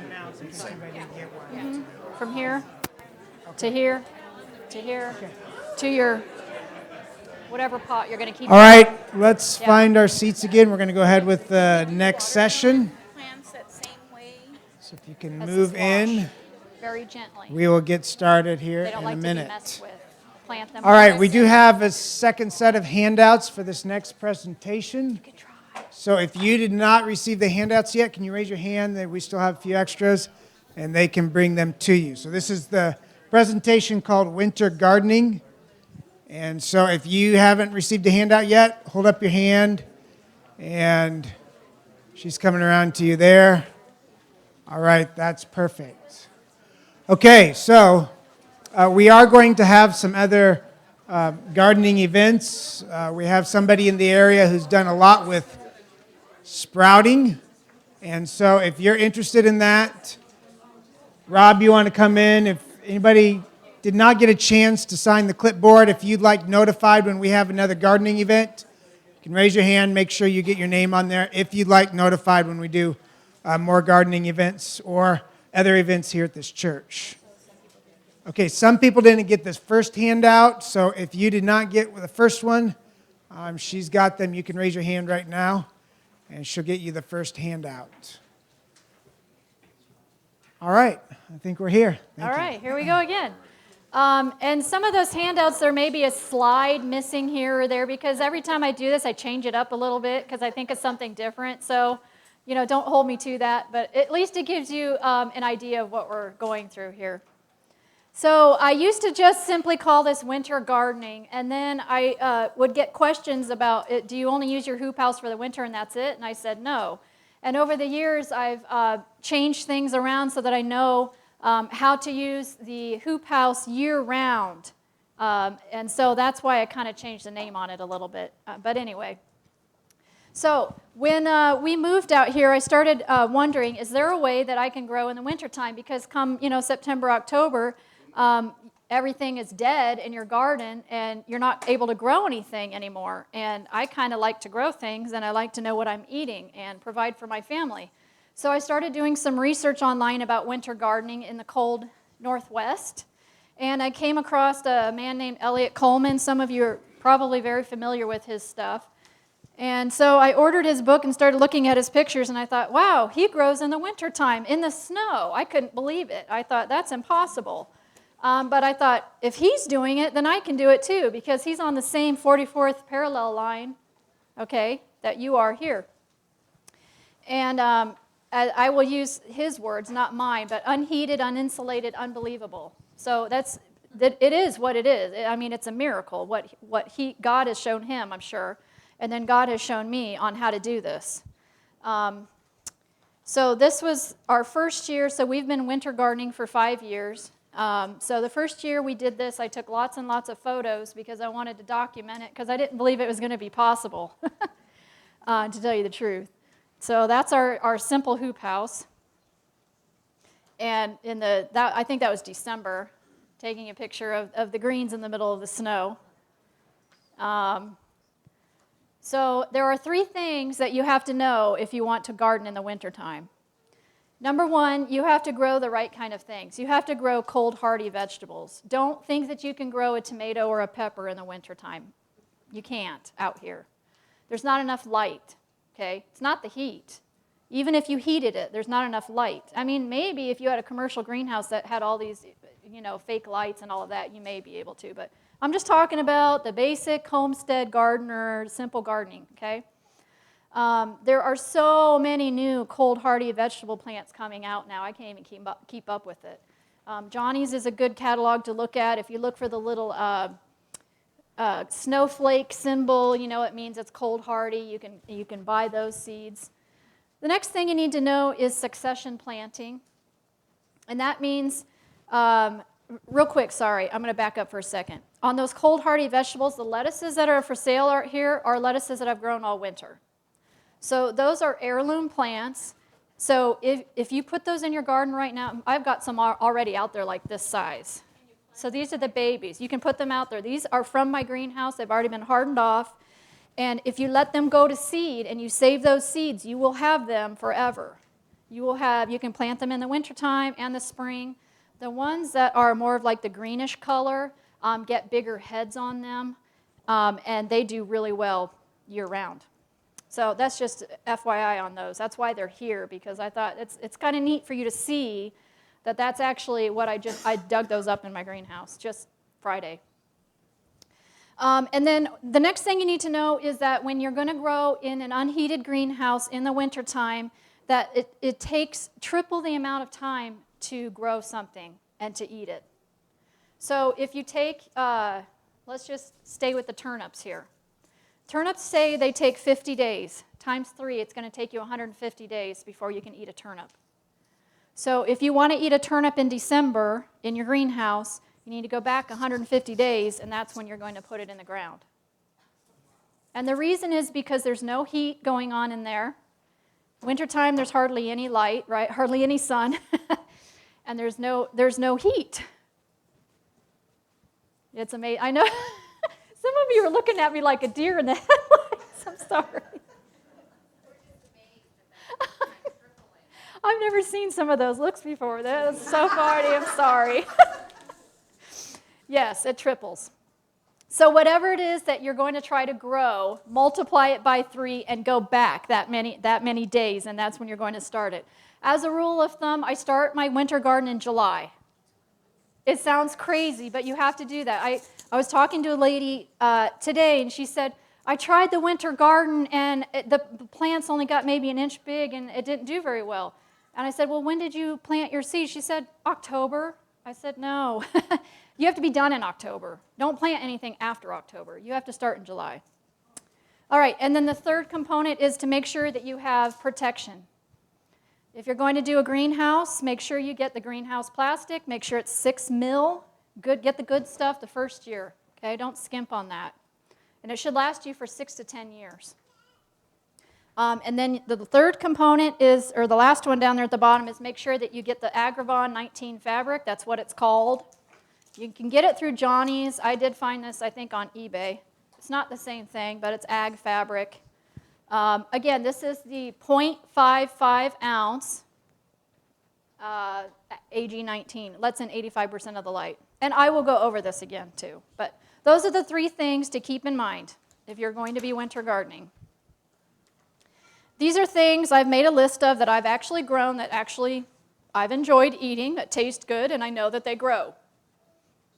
Now, I'm not guaranteeing that they have, I get most of my stuff at Johnny's. I'm not guaranteeing they have all these things anymore, because I've been doing this for so many years, and some of them they just don't carry them anymore. Like I've heard the white spear onions, they don't have them anymore. But I'm sure if you called them and said, what do you have in place of this, they would have a good replacement. And the onions, when you let them go to seed, like around this time of year, they will go crazy, and you'll have these little onions popping up everywhere. All spring now, I've got all these white spear onions all throughout the greenhouse there. So that just gives you an idea of different kinds of plants you can grow. When to start them, when to put the seeds in, that's what the dates are. So the carrots are July 15 to August 15 approximately, okay? These are just dates that I have used. It's going to be different depending on where you are. And then the next thing to keep in mind is the succession planting. You don't want to go out there and plant all of your winter seeds all at one time. Then you've got this gigantic bed of food that's all ready at the exact same time. You can't eat it all at once. So what I do is I go every 2 weeks, and I will put in whatever rows of how many of whatever I want every 2 weeks. And then I'll do another section. Then 2 weeks later, I'll do 2 more, whatever. And then ending in October. Now, you can plant after October if you want to, but your plants, like I said, will probably only get to be an inch or 2 tall, and they won't really take off until March. So to me, it's kind of a waste of space. But if you have the extra space, you can do that and leave them there, and then come spring, like right now, they're going to go crazy. And then you'll have, extra spring plants there. But remember, these are winter plants. They like it cold. So don't go in there and start planting a bunch of winter stuff in October thinking, oh, in March and May, April and May, I'm going to have all this spring stuff. Because as soon as it starts warming up in there, that stuff will bolt and go to seed, and it won't be any good for you. All right, so like I said, the first year I took so many pictures of everything that we did, and I documented it, and people found out what we were doing, and they said, Dawn, you need to teach a class. So I put everything together in here. So this is not fancy, okay? This is just how we did ours. We did a 20 by 12, and the reason being because that's the space that we had. If I had a bigger space, I would make a bigger greenhouse, but I don't. And it has sufficed for us, so 20 by 12. And the walkways I made as small as I could because I wanted to have more growing area. You don't need huge walkways. And I went ahead and hauled all the soil in. I actually went out to the forest and filled my wheelbarrow and dumped the soil in there. I just dug under the trees and found the black stuff, the deep, rich stuff, and did it that way. You can have a dump truck come in and dump some topsoil for you or whatever you have. Use what you have, okay? I'm all about trying to be as self-sufficient as you possibly can and being on a budget too. And so my husband didn't have time to build this thing right away. So I said, well, I got to get it going now. So that's what I did. I formed the beds, I went ahead and planted my seeds, and I got all that going before he even started the greenhouse. Because you actually don't even need to have that covered until October. Now, you can build it first if you want to, but just keep in mind, you got to get soil in there somehow. So if you just have a little walkway like this, a little door to get in there, you can't get wheelbarrows in. So just keep that in mind. You might want to dump a big pile before you get your frame on. So we just put boards, that's just rough cut lumber. We put boards around there, formed a bed, not fancy as you can tell. And then we use the gray conduit. Do not use white PVC. It will crack and break on you. The gray conduit has held up for us no problems for 6 years. And the secret is you put the rebar in there. That's what holds the snow load, the 20-foot rebar. So this is like the roof? This is all the joint, the bows or whatever that go across, yes. So we put two 10-foot pieces of conduit together, okay? I'll show you. And then one 20-foot piece of rebar inside the conduit. And you can see we just attached it on the inside of the frame and then bent the rebar over and attached it on the other side of the frame. How difficult was that? Oh, it wasn't difficult at all. It just bent. Because it's 20-foot length. Yeah. And it has held up with no problem. So that's how we attached the hoops. And then we put two 20-foot or 10-foot pieces to make a 20-foot piece across the top. And then attached it to the hoops there with the self-tapping screws, as you can see there. And that's how we did the top of it. You don't feel you have any need for purlins higher than that mid-range there at all, that you find with what you have? I'm small. So it makes a 6-foot tall. Oh, for the snow. We did do an upgrade later on, but that's because we had a mudslide, and I'll show you that. Yeah. But with the 20-foot bar like that, it gives me a 6-foot ceiling, so that you might want to go taller than that. You can also dig your pathways down, too, deeper to give you more headroom. So this is how we did the front door. It's not fancy. Just framed it in there. And then we attached it with a piece of rubber tire, tied it to the hoop to hold it together. And that's what it looks like when it was finished. Now, I will say the frame, the bars that are going across the side, we didn't need them. We thought we would because of the snow load, but we didn't need them. We ended up taking them off. They just made more shade on the plants, and they were in the way. So that's not necessary. But this is the picture that I have, so. How do you keep, if you didn't have sidebars, how would you keep the hoops from? They are, I think, every 3 feet or 3.5 feet apart. And so they're attached at the top, to the conduit clamps. They don't move. I don't know if it's the rebar in there or what, but they don't. We thought they would. And that's why we put that bar across the side to hold them in place because of the snow coming down on there. But they don't move. They stay in place. Yeah, it looks like you're at 3 feet by the number of. Yeah. So when you're putting your plastic on, you want to do the ends first before you put the top or the whole section. We attached it with wooden furring strips at the bottom with little finishing nails. And that's held up. The same, this thing's held up for 6 years. And then we have some extra framing in there around the door, and that's because we thought that we were going to need ventilation. We were going to put windows in there and stuff for it to open, but it's not necessary on that size of a greenhouse because I leave the front door open. So all that extra framing is not necessary. And then this is how we attached the plastic to the hoops.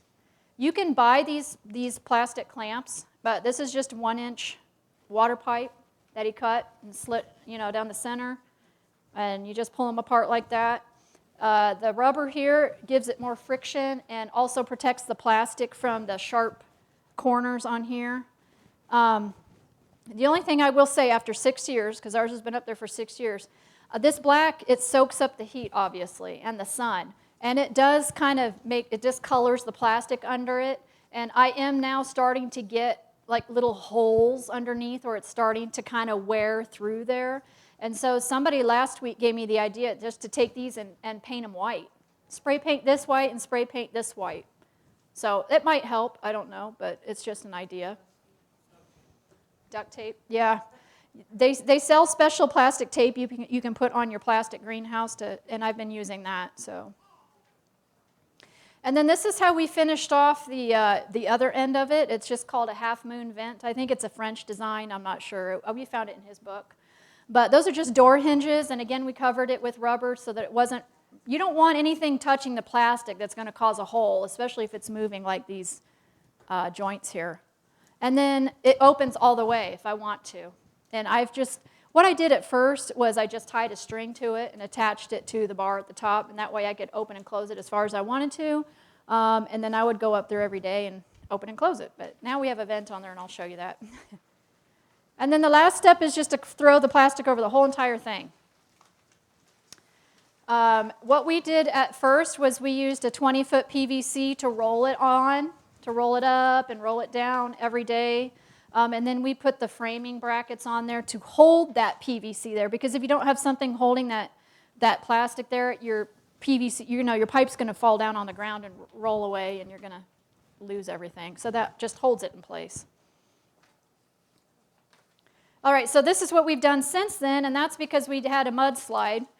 My husband had to build a retaining wall, and we had to replace the back part of the hoop house.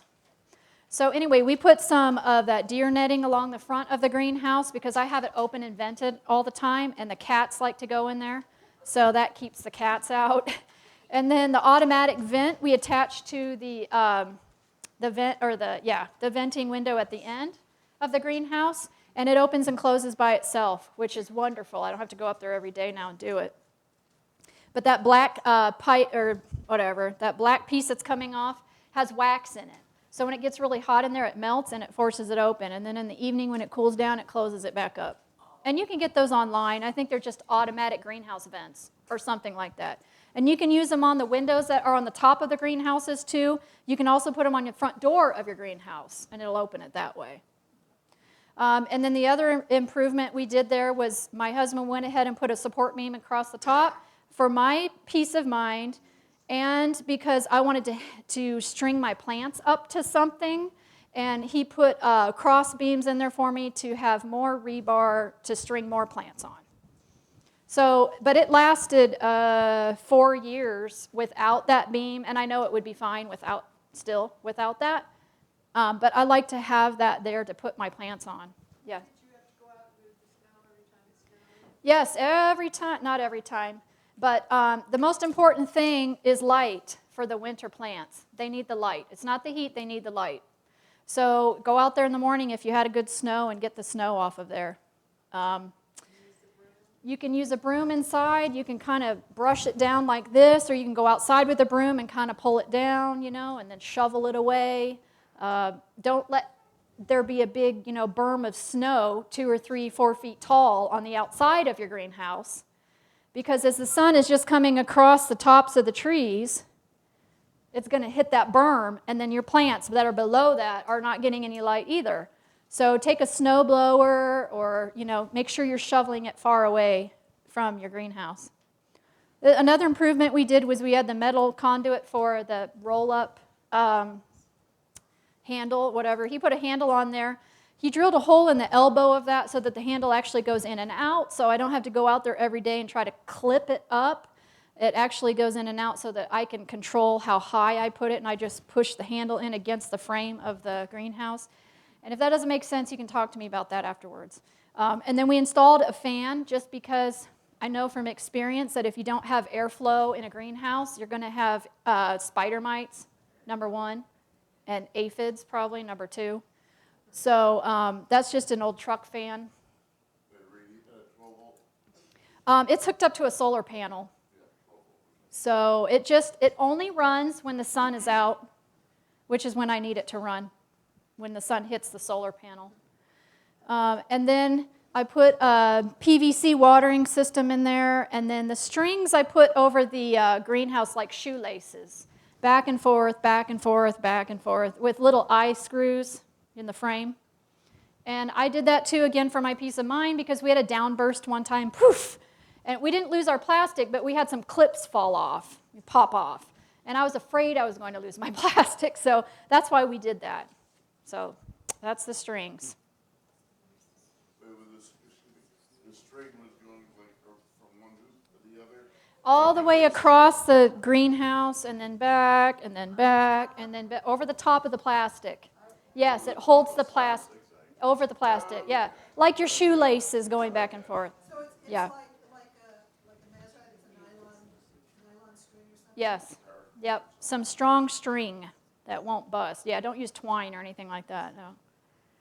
Okay, so now we're going to go into getting ready here to grow in the wintertime. So you want to make sure that you have your plastic over it before it starts freezing outside.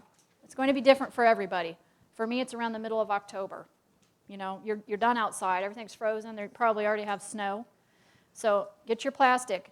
Once you put the plastic over the greenhouse, your plants now think that they're in a 1.5 zones further south. So if you were in a 5, now they think they're in a 6.5, just by adding that plastic. Now, come November, you don't have to water anymore. That's the most exciting part for me. No watering in the wintertime, you're just harvesting. And that's why I tell people, yeah, it might be a lot of work to get it started, but after the winter comes and you're tired from being outside, you don't have to do anything else. You just walk in there and eat. Or if you want to hang out in there because it's warm and maybe pull a few little weeds that are that big, you could do that if you wanted to. But and then you're going to add your floating row covers before it starts freezing on the inside of your greenhouse. And I'll go over that. This is how you're going to add your covers. This is the number 9 wire that I mentioned before. These are called wickets. And I will tell you from experience, make sure that you install these before your ground freezes. Otherwise, your wicket is going to be bent up like this because you can't get it in the ground. All right, so make sure that you have this 12 inches above the soil. Okay, I know that says above the plant, but it's supposed to be above the soil, not above your walkway, okay? Above where your soil is here and your plant is here. So 12 inches above the top of part of the soil is where you want this to hit. So whatever length that is, figure out how much you need down in the ground so that you're 12 inches above that. And then obviously make it the width of your bed so it goes over your bed like that. So install those every 3 feet. I tried 4 feet. It's too far. It droops. And it causes damage to your plants. And like I mentioned, this is AG19. That's what it's called. It lets in 85% of the light. And I always get this question, too, about the lightweight versus the heavyweight fabrics. According to Elliot Coleman's research, the heavyweight is not good because it only, like it says, raises your degrees only 2 degrees. But since it's a heavier, thicker fabric, it's also cutting off 50% of the light. So the light is what you need, not the heat so much. It's the light. Because your plants are actually going to freeze. They will freeze at night, and they thaw out during the day. It's a miracle. It really is. So yeah, if you use the heavier fabric, less light, more soil freezing. All right, so after you add the fabric, You've now added another zone and a half south. So now your plants have gone from a zone 5 to a zone 8 under the fabric. Isn't that incredible? Who would have thought? Question, the ends of the hoop house are at east and west then, so that, your long sides are from the north and the south? So the longest side of your greenhouse should be facing south. Yes, correct. And the bed where you're going to be growing your winter stuff should be the closest to the south Okay, on that side. have you found that your, okay, you have beds up against the south wall, right? Okay, did you find that, you had problems with, I did, that other than being up against the south wall? I had to change the locations of my beds and my walkways so that I had a walkway against the plastic because I had too much cold up against the bed. I haven't had that problem. He's asking, for those who can't hear his question, do you need to maybe move your bed away from the south side because it's going to get cold, and maybe put a walkway on that side and keep your bed more inside the greenhouse because plants are freezing on the outside? I haven't had that problem because my plants all freeze anyway, and I couldn't put a walkway on that side. My hoops aren't big. I couldn't walk through there. So my beds are just, I'll show you some pictures. They're all the way up against the plastic on both sides. But I would definitely say to put your plants on the south side where they're going to get the most light. Yes? Right. So, yeah. So, I mean, well, it would be another 3, so it'd be 6. Yeah. So this is just a temperature reading that I took, 21 outside and then 53 inside. Not a particularly sunny day either. The other thing to keep in mind is when you're going to harvest your plants, you want to do them after they've thawed out. Don't go up there early in the morning and try to pick a salad because your fabric is going to be frozen solid, okay? And it's probably going to be frozen to some of your plants, and it's going to cause a lot of damage. So go up there after it's warmed up in there and your fabric is thawed out, usually between 10 and 3, but you just don't know. If you have one of those digital thermometers, you know, you can go inside and their temperature gauges and watch it from inside the house. Then you'll know. Oh, look, it's 50 or 70 or 80. Oh, my. I'm going out there to hang out. And then let me mention, too, about the negative temperatures. I've learned from experience. If you know that there's really cold, I'm talking below 0 temperatures that are coming for several nights in a row, double cover it. Take another 2 or 3 of these or a sheet. I just use old sheets and lay that over top of this. But take it off during the day. Okay? And you might have to do that for a week, depending on what your temperatures are. They will be damaged if you don't, and they may not come back. Yes? If you've got exceptionally cold temperatures, do you just not harvest that day? I wouldn't.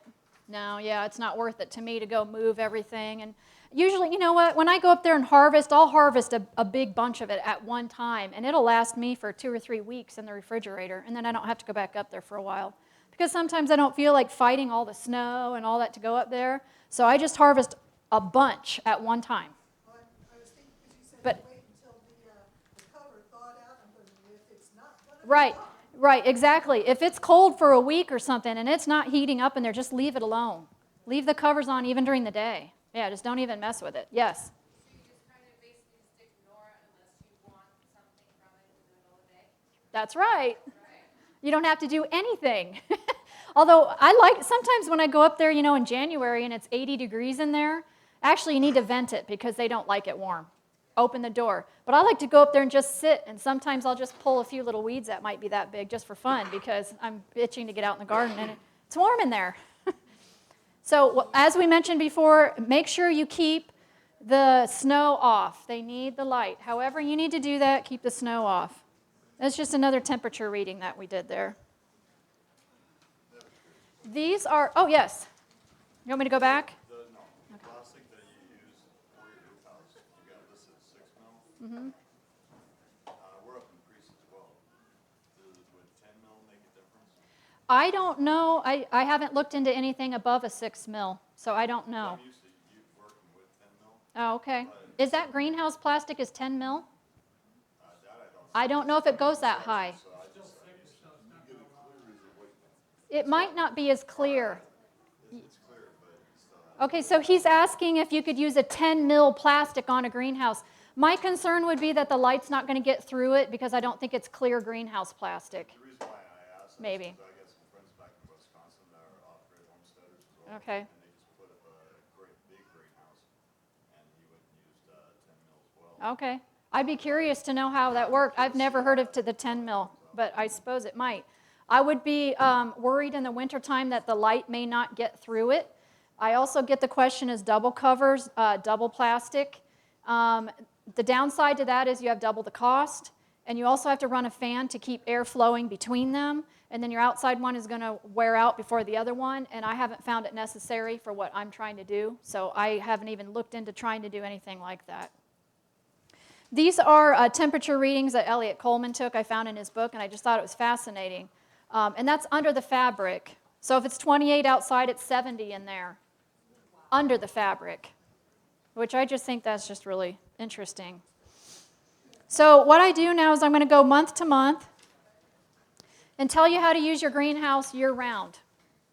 So in January, you're going to start whatever it is we went through, I think sweet potatoes and different things like that. You're going to start sowing inside. And in January, you're just harvesting whatever it is that you have going on in your greenhouse at that time. The top right corner, I actually took this January. It's kind of a bad picture, but on the right side of the path there, that's celery. The first row is celery that I actually dug up from outside in the garden outside and brought it in around October. And so I have celery year-round growing in the greenhouse, and they were big plants. And then inside the celery are all the carrots that I harvest all winter long. So that's in January. And we've already kind of talked about, different things that you want to start as seeds in your house in January. Celery takes a long time to germinate and grow, so that's why I say start that early.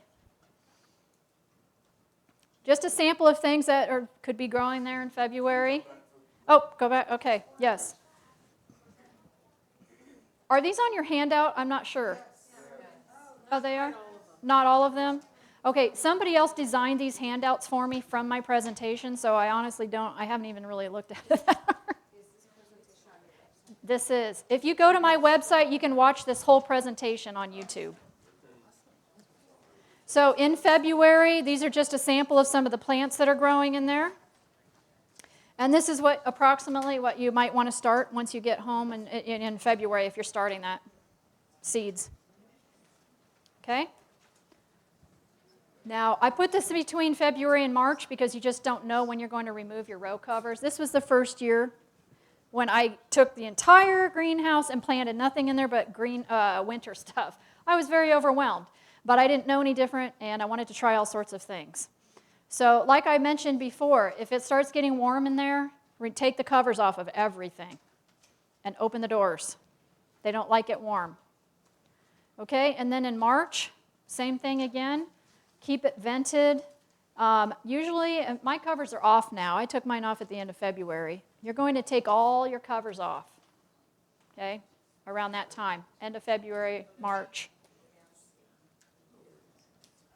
As you can see now, these pictures, the top middle picture is the bed that I use only for winter.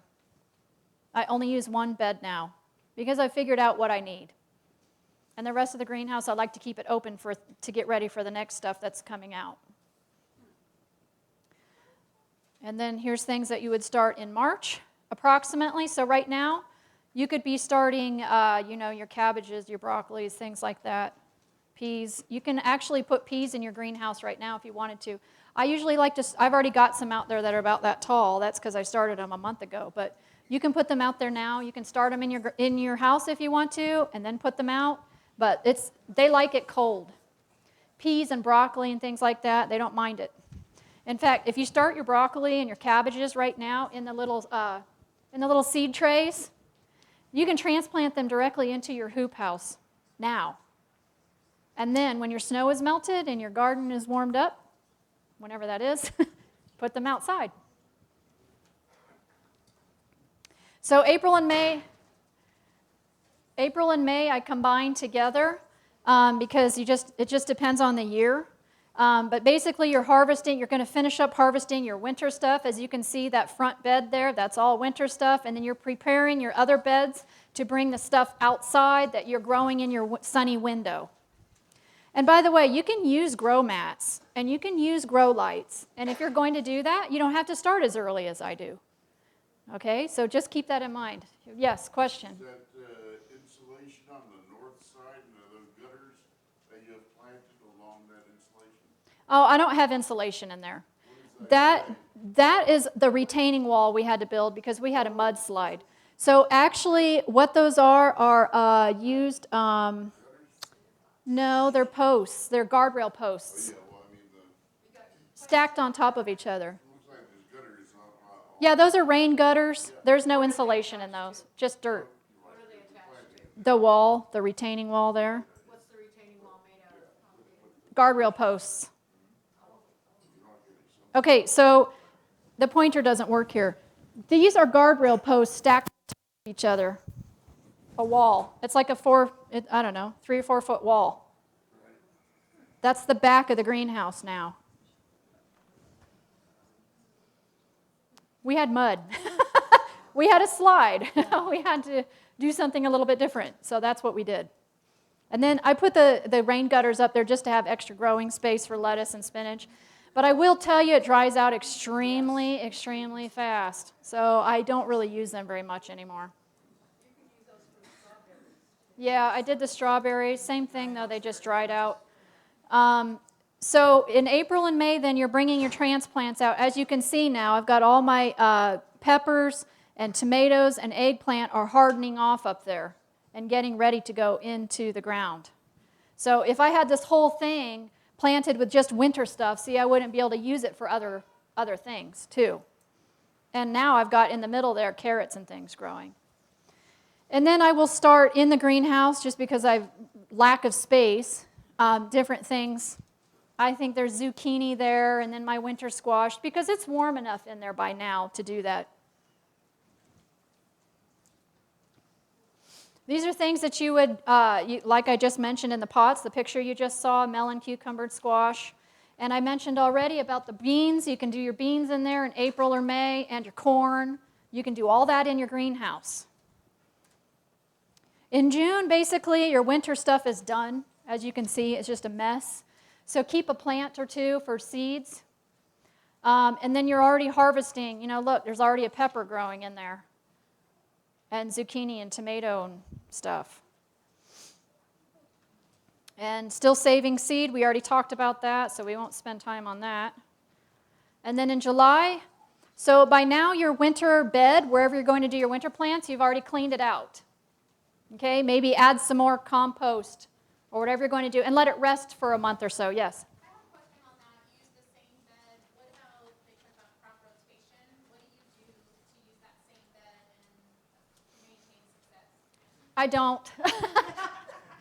I don't have the space to really do crop rotation and all of that kind of thing. The same bed for the same items in your I plant the same stuff year after year after year. But I add amendments to it, you know, whatever you're going to use.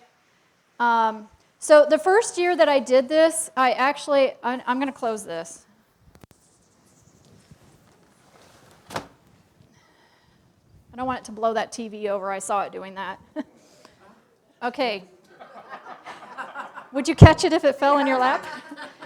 So the first year, what I used to do was, oh, you have a question? Yes. Yeah, in your June picture, it looked like you still had your outside plastic on. Do you leave that on year round in your greenhouses? It depends. Sometimes in August I'll take it off because it's warm all the time. But the thing is that I've got peppers and tomatoes and eggplant in there, and they like it warm all the time. And sometimes in the summertime, it still can get down to 40. So if you've got your plastic, which I have, I've unrolled it, and I've done it before, but I'm not going to do that anymore. If it gets below 40, all of your flowers will fall off your plants. So you're taking a chance. But maybe in August, if you just want to kind of sterilize the soil for a while, what you can do is throw some row covers over your peppers and tomatoes and things inside there, And then take your cover all the way over the top and let it kind of air out and do that for a little while. Just a thought. Okay, so what I used to do was I used to plant all the spinach in one place for winter, and then all the kale over here, and all the lettuce over here, and all the onions over here, and all the chard over here. But the problem with that method, I finally figured out, was every time you wanted to make a salad, you had to go up there and take the covers off of everything to get a little of this and a little of that and a little of this. And so this is how I do it now. I mix them up. Yeah. Put 2 of this and this and this and this and this all in one spot. And then when you go up there, you just have to move the cover off that one area. And you've got everything right there. And then, 2 weeks later, in July, you're still, I was talking July, this is August, but 2 weeks later, then you're going to go in and do the same thing again. Yeah, in the next however space you think your family needs, or whatever. So that's the method that I've come up with that I think works really, really well. And those are the Horizon orange peppers from Baker Creek. And if you've never tried them, they are awesome. They taste like candy. And they are huge. And Horizon orange. And those are delicious tomatoes from Baker Creek. And that was a watermelon, and I'm not going to do those again because they take up too much space and they don't get very big, so I'm done trying that. So that's August. September, more plantings. If you want to do it every 10 days, if you want to do it every week, go for it. If you have the space, this is just what I've done. I've done every 2 weeks, but you can, whatever you think. If your family eats lots and lots and lots and lots of greens, you might want to do it every week. And do 2 or 3 beds, or maybe have a greenhouse just for winter. I've had people do that too. And then you want to be done, like I mentioned before, in October. November, just another sample of what's growing in there. Those Hackeri turnips are very sweet. You can eat them like an apple. Then they grow very quickly. December, just another sample of all the greens that are growing up there just because I think they're pretty. And I'm telling you, this is just a miracle to be able to walk up there when you've got 8 feet of snow on the ground and walk into your little, Garden of Eden and be able to provide food for your family year-round. And that's why, I want to get this message out to people so they know that they can do this. And I always get this question, are the plants growing or are they just staying alive? What do you think? So I went back and I looked at all my pictures over the years and I put them together, and so here's what I came up with. So same frame of time from October to March. So you can see, and it's the same view, the same beds, the same plants. So you can see the difference. And from October to March, that's the winter months. Those are the coldest months. So you can see that there is clearly growth going on. It's slow, obviously, but there is growth. All right, so if you can't do this, what can you do instead? So I threw these ideas on there. I thought they were pretty ingenious. Again, though, make sure that you have ventilation. Make sure that you are removing the snow from the cover, the glass or whatever you have on there. These are really popular right now. These are all over the internet. If you're looking for a really quick idea, buy a cattle panel. Literally, just put it over, put some 2x4s around the bottom and frame in a little door. Put some plastic on it. Get some clips from Harbor Freight. Clip your plastic on. There you go. And I already went over this greenhouse. So people ask me this question too, what was the approximate cost? I understand the lumber has tripled in price, but this was 6 years ago. So it gives you an idea of the cost. The plastic is still about the same price, and the row cover is still about the same price. Seeds are about the same price. I don't know about rebar, I haven't priced it. But for less than $1,000, you can have a 20 by 12 greenhouse. So I hope that that is encouraging to you. And here's my website. My cards are out there. You can watch it, pause it, whatever. And I will take questions, and then I can jump right into the next one, or we can take a 5-minute break. Pastor, what would you like to do? Do you want? Yeah, I have just a short, I can go right into it right now if you guys want to. Okay, all right, because of the wind. Let me take a few questions on this before I go on to the next one. Yes? Okay, so, what you have there is great. What I'm wondering is, have you considered or discarded the idea of raised beds in there? I'm wondering specifically if the ground freezing across makes a difference, or do you feel that having a raised bed would minimize the freezing that goes on? People always ask, yeah, they ask me about why don't you could put a big raised bed in there and fill it with dirt. I don't know if that would freeze more than it being in the ground.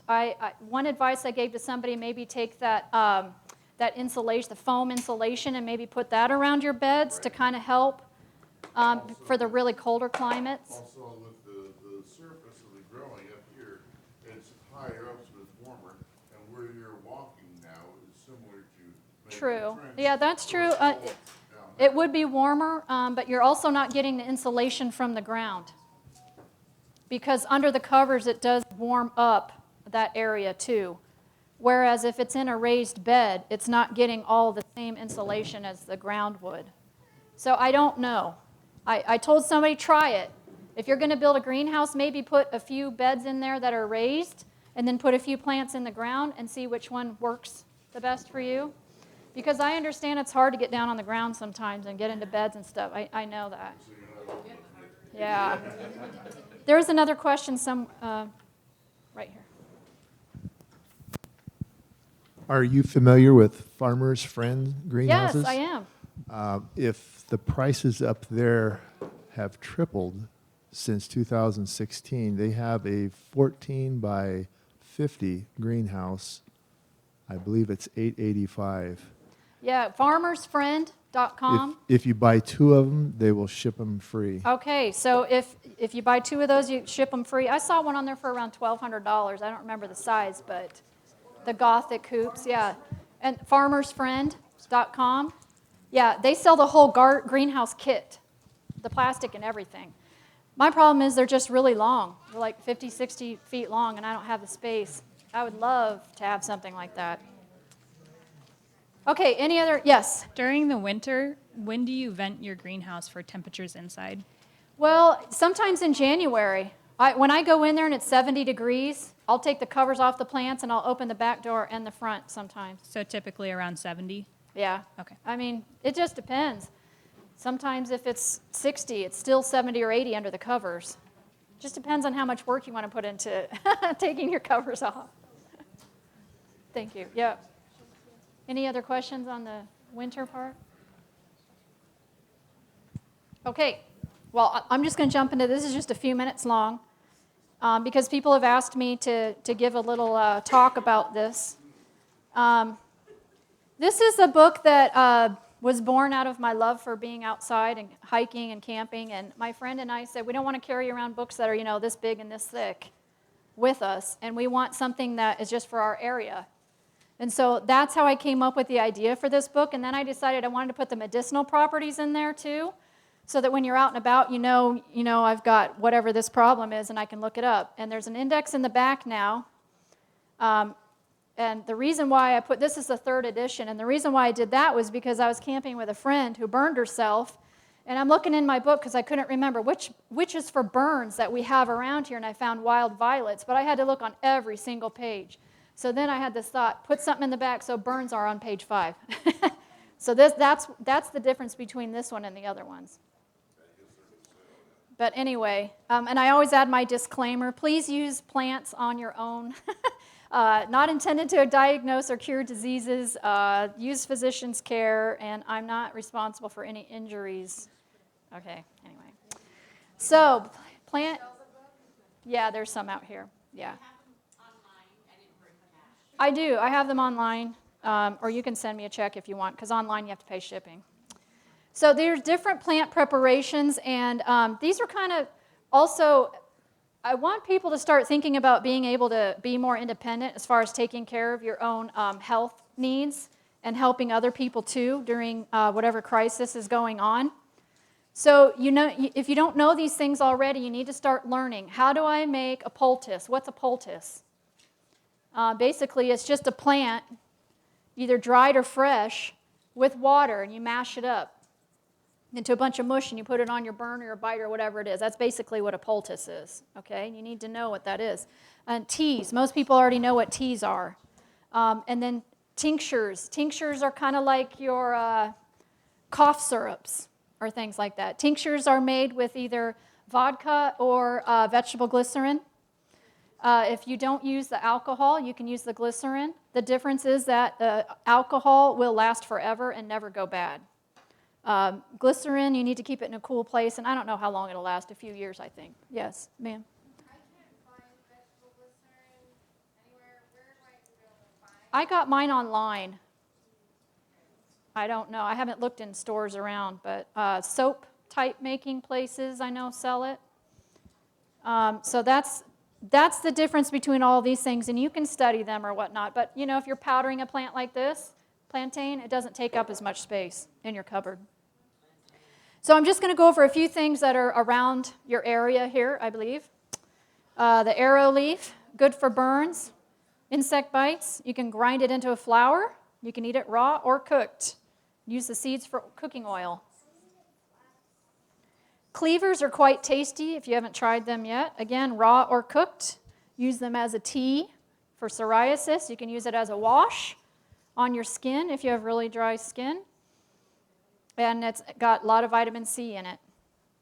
Stops bleeding too, which is interesting. I think most people are familiar with the bearberry or knick-knick. Not for pregnant women, though. Keep that in mind. You can crush the berries and use it for burns and cuts.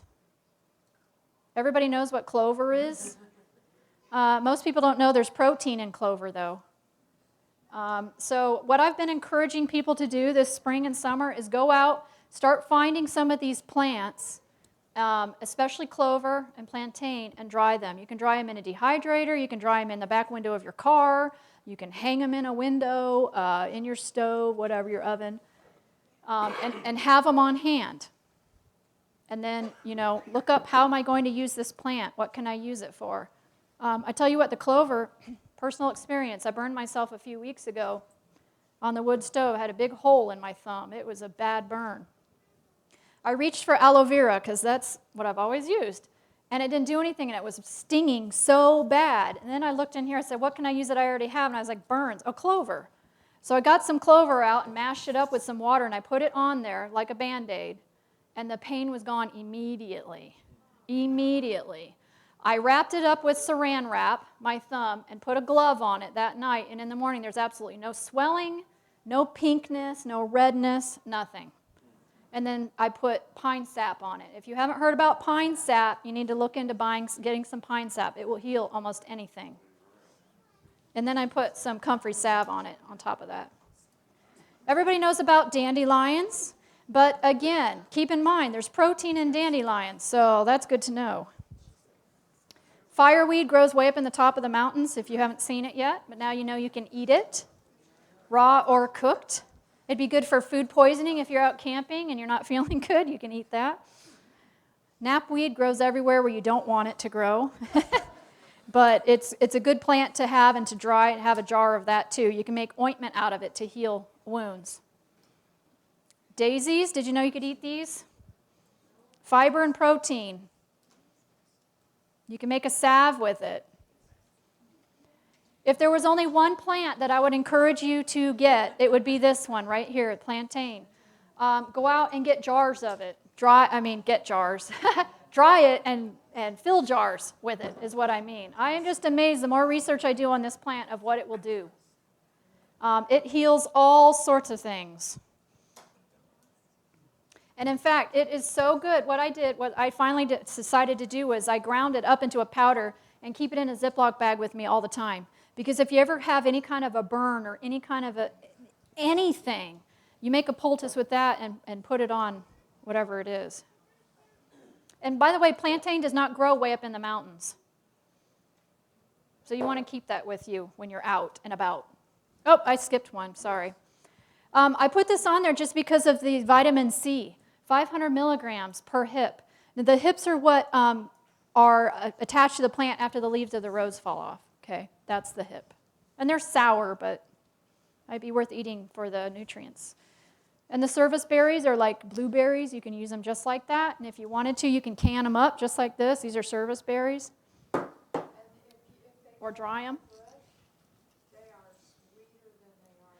If you dry them on the bush, okay, that's good to know. I'll have to try that this year. The berries, yes, berries. She says let them dry on the bush and they're sweet. This is called a silver foil. You can use it for soothing your skin, stopping bleeding.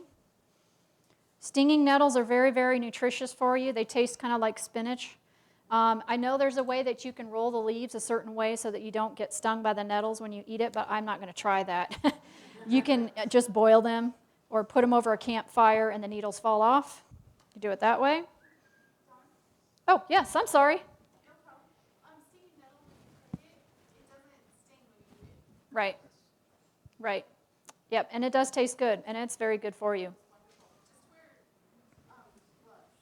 Yeah, make sure you're wearing gloves when you're harvesting it. And if you're not sure if it's stinging nettle, just take the plant and whack it on your arm and you'll know. I'm not telling you to go and do that. So, the violets, like I said, that's what we used. Oh, I didn't mention this story. So the friend that burned herself, the reason why I put the index in the back, we were able to find some wild violets, and we made a poultice with wild violets and yarrow. And she had boiling water, literally, it was a whole pot of boiling water on her ankle.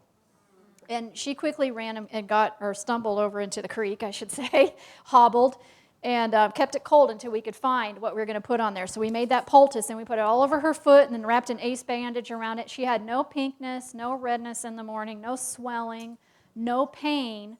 She had 2 little small spots about the size of a quarter on the bottom of her foot where we didn't get the poultice. It's amazing what these plants will do, and it's nice to know you can use it like an aspirin too.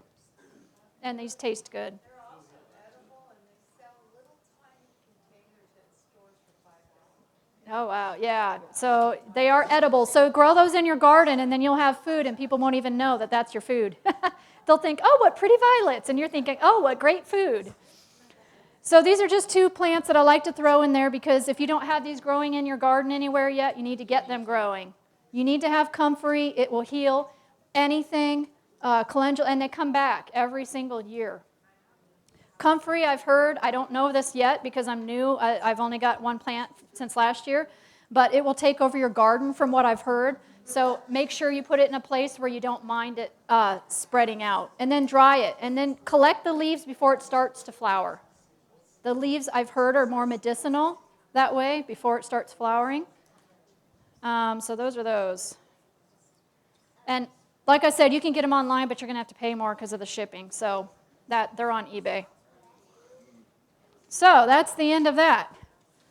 And I'll hang around for some questions and stuff if you have more.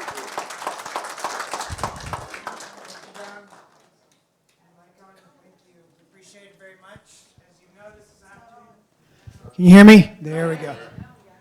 Can you hear me strong now? All right. Appreciate it very much. As if you noticed this afternoon, and as I've gotten to know Dawn a little bit the last couple of weeks, she's motivated by care for the community and her neighbors and people, and we appreciate the gift you've given us this afternoon very much. And so I'm going to say one thing before you head out. There's material she has here. You can get on the way out. You can sign up to know more about things coming up.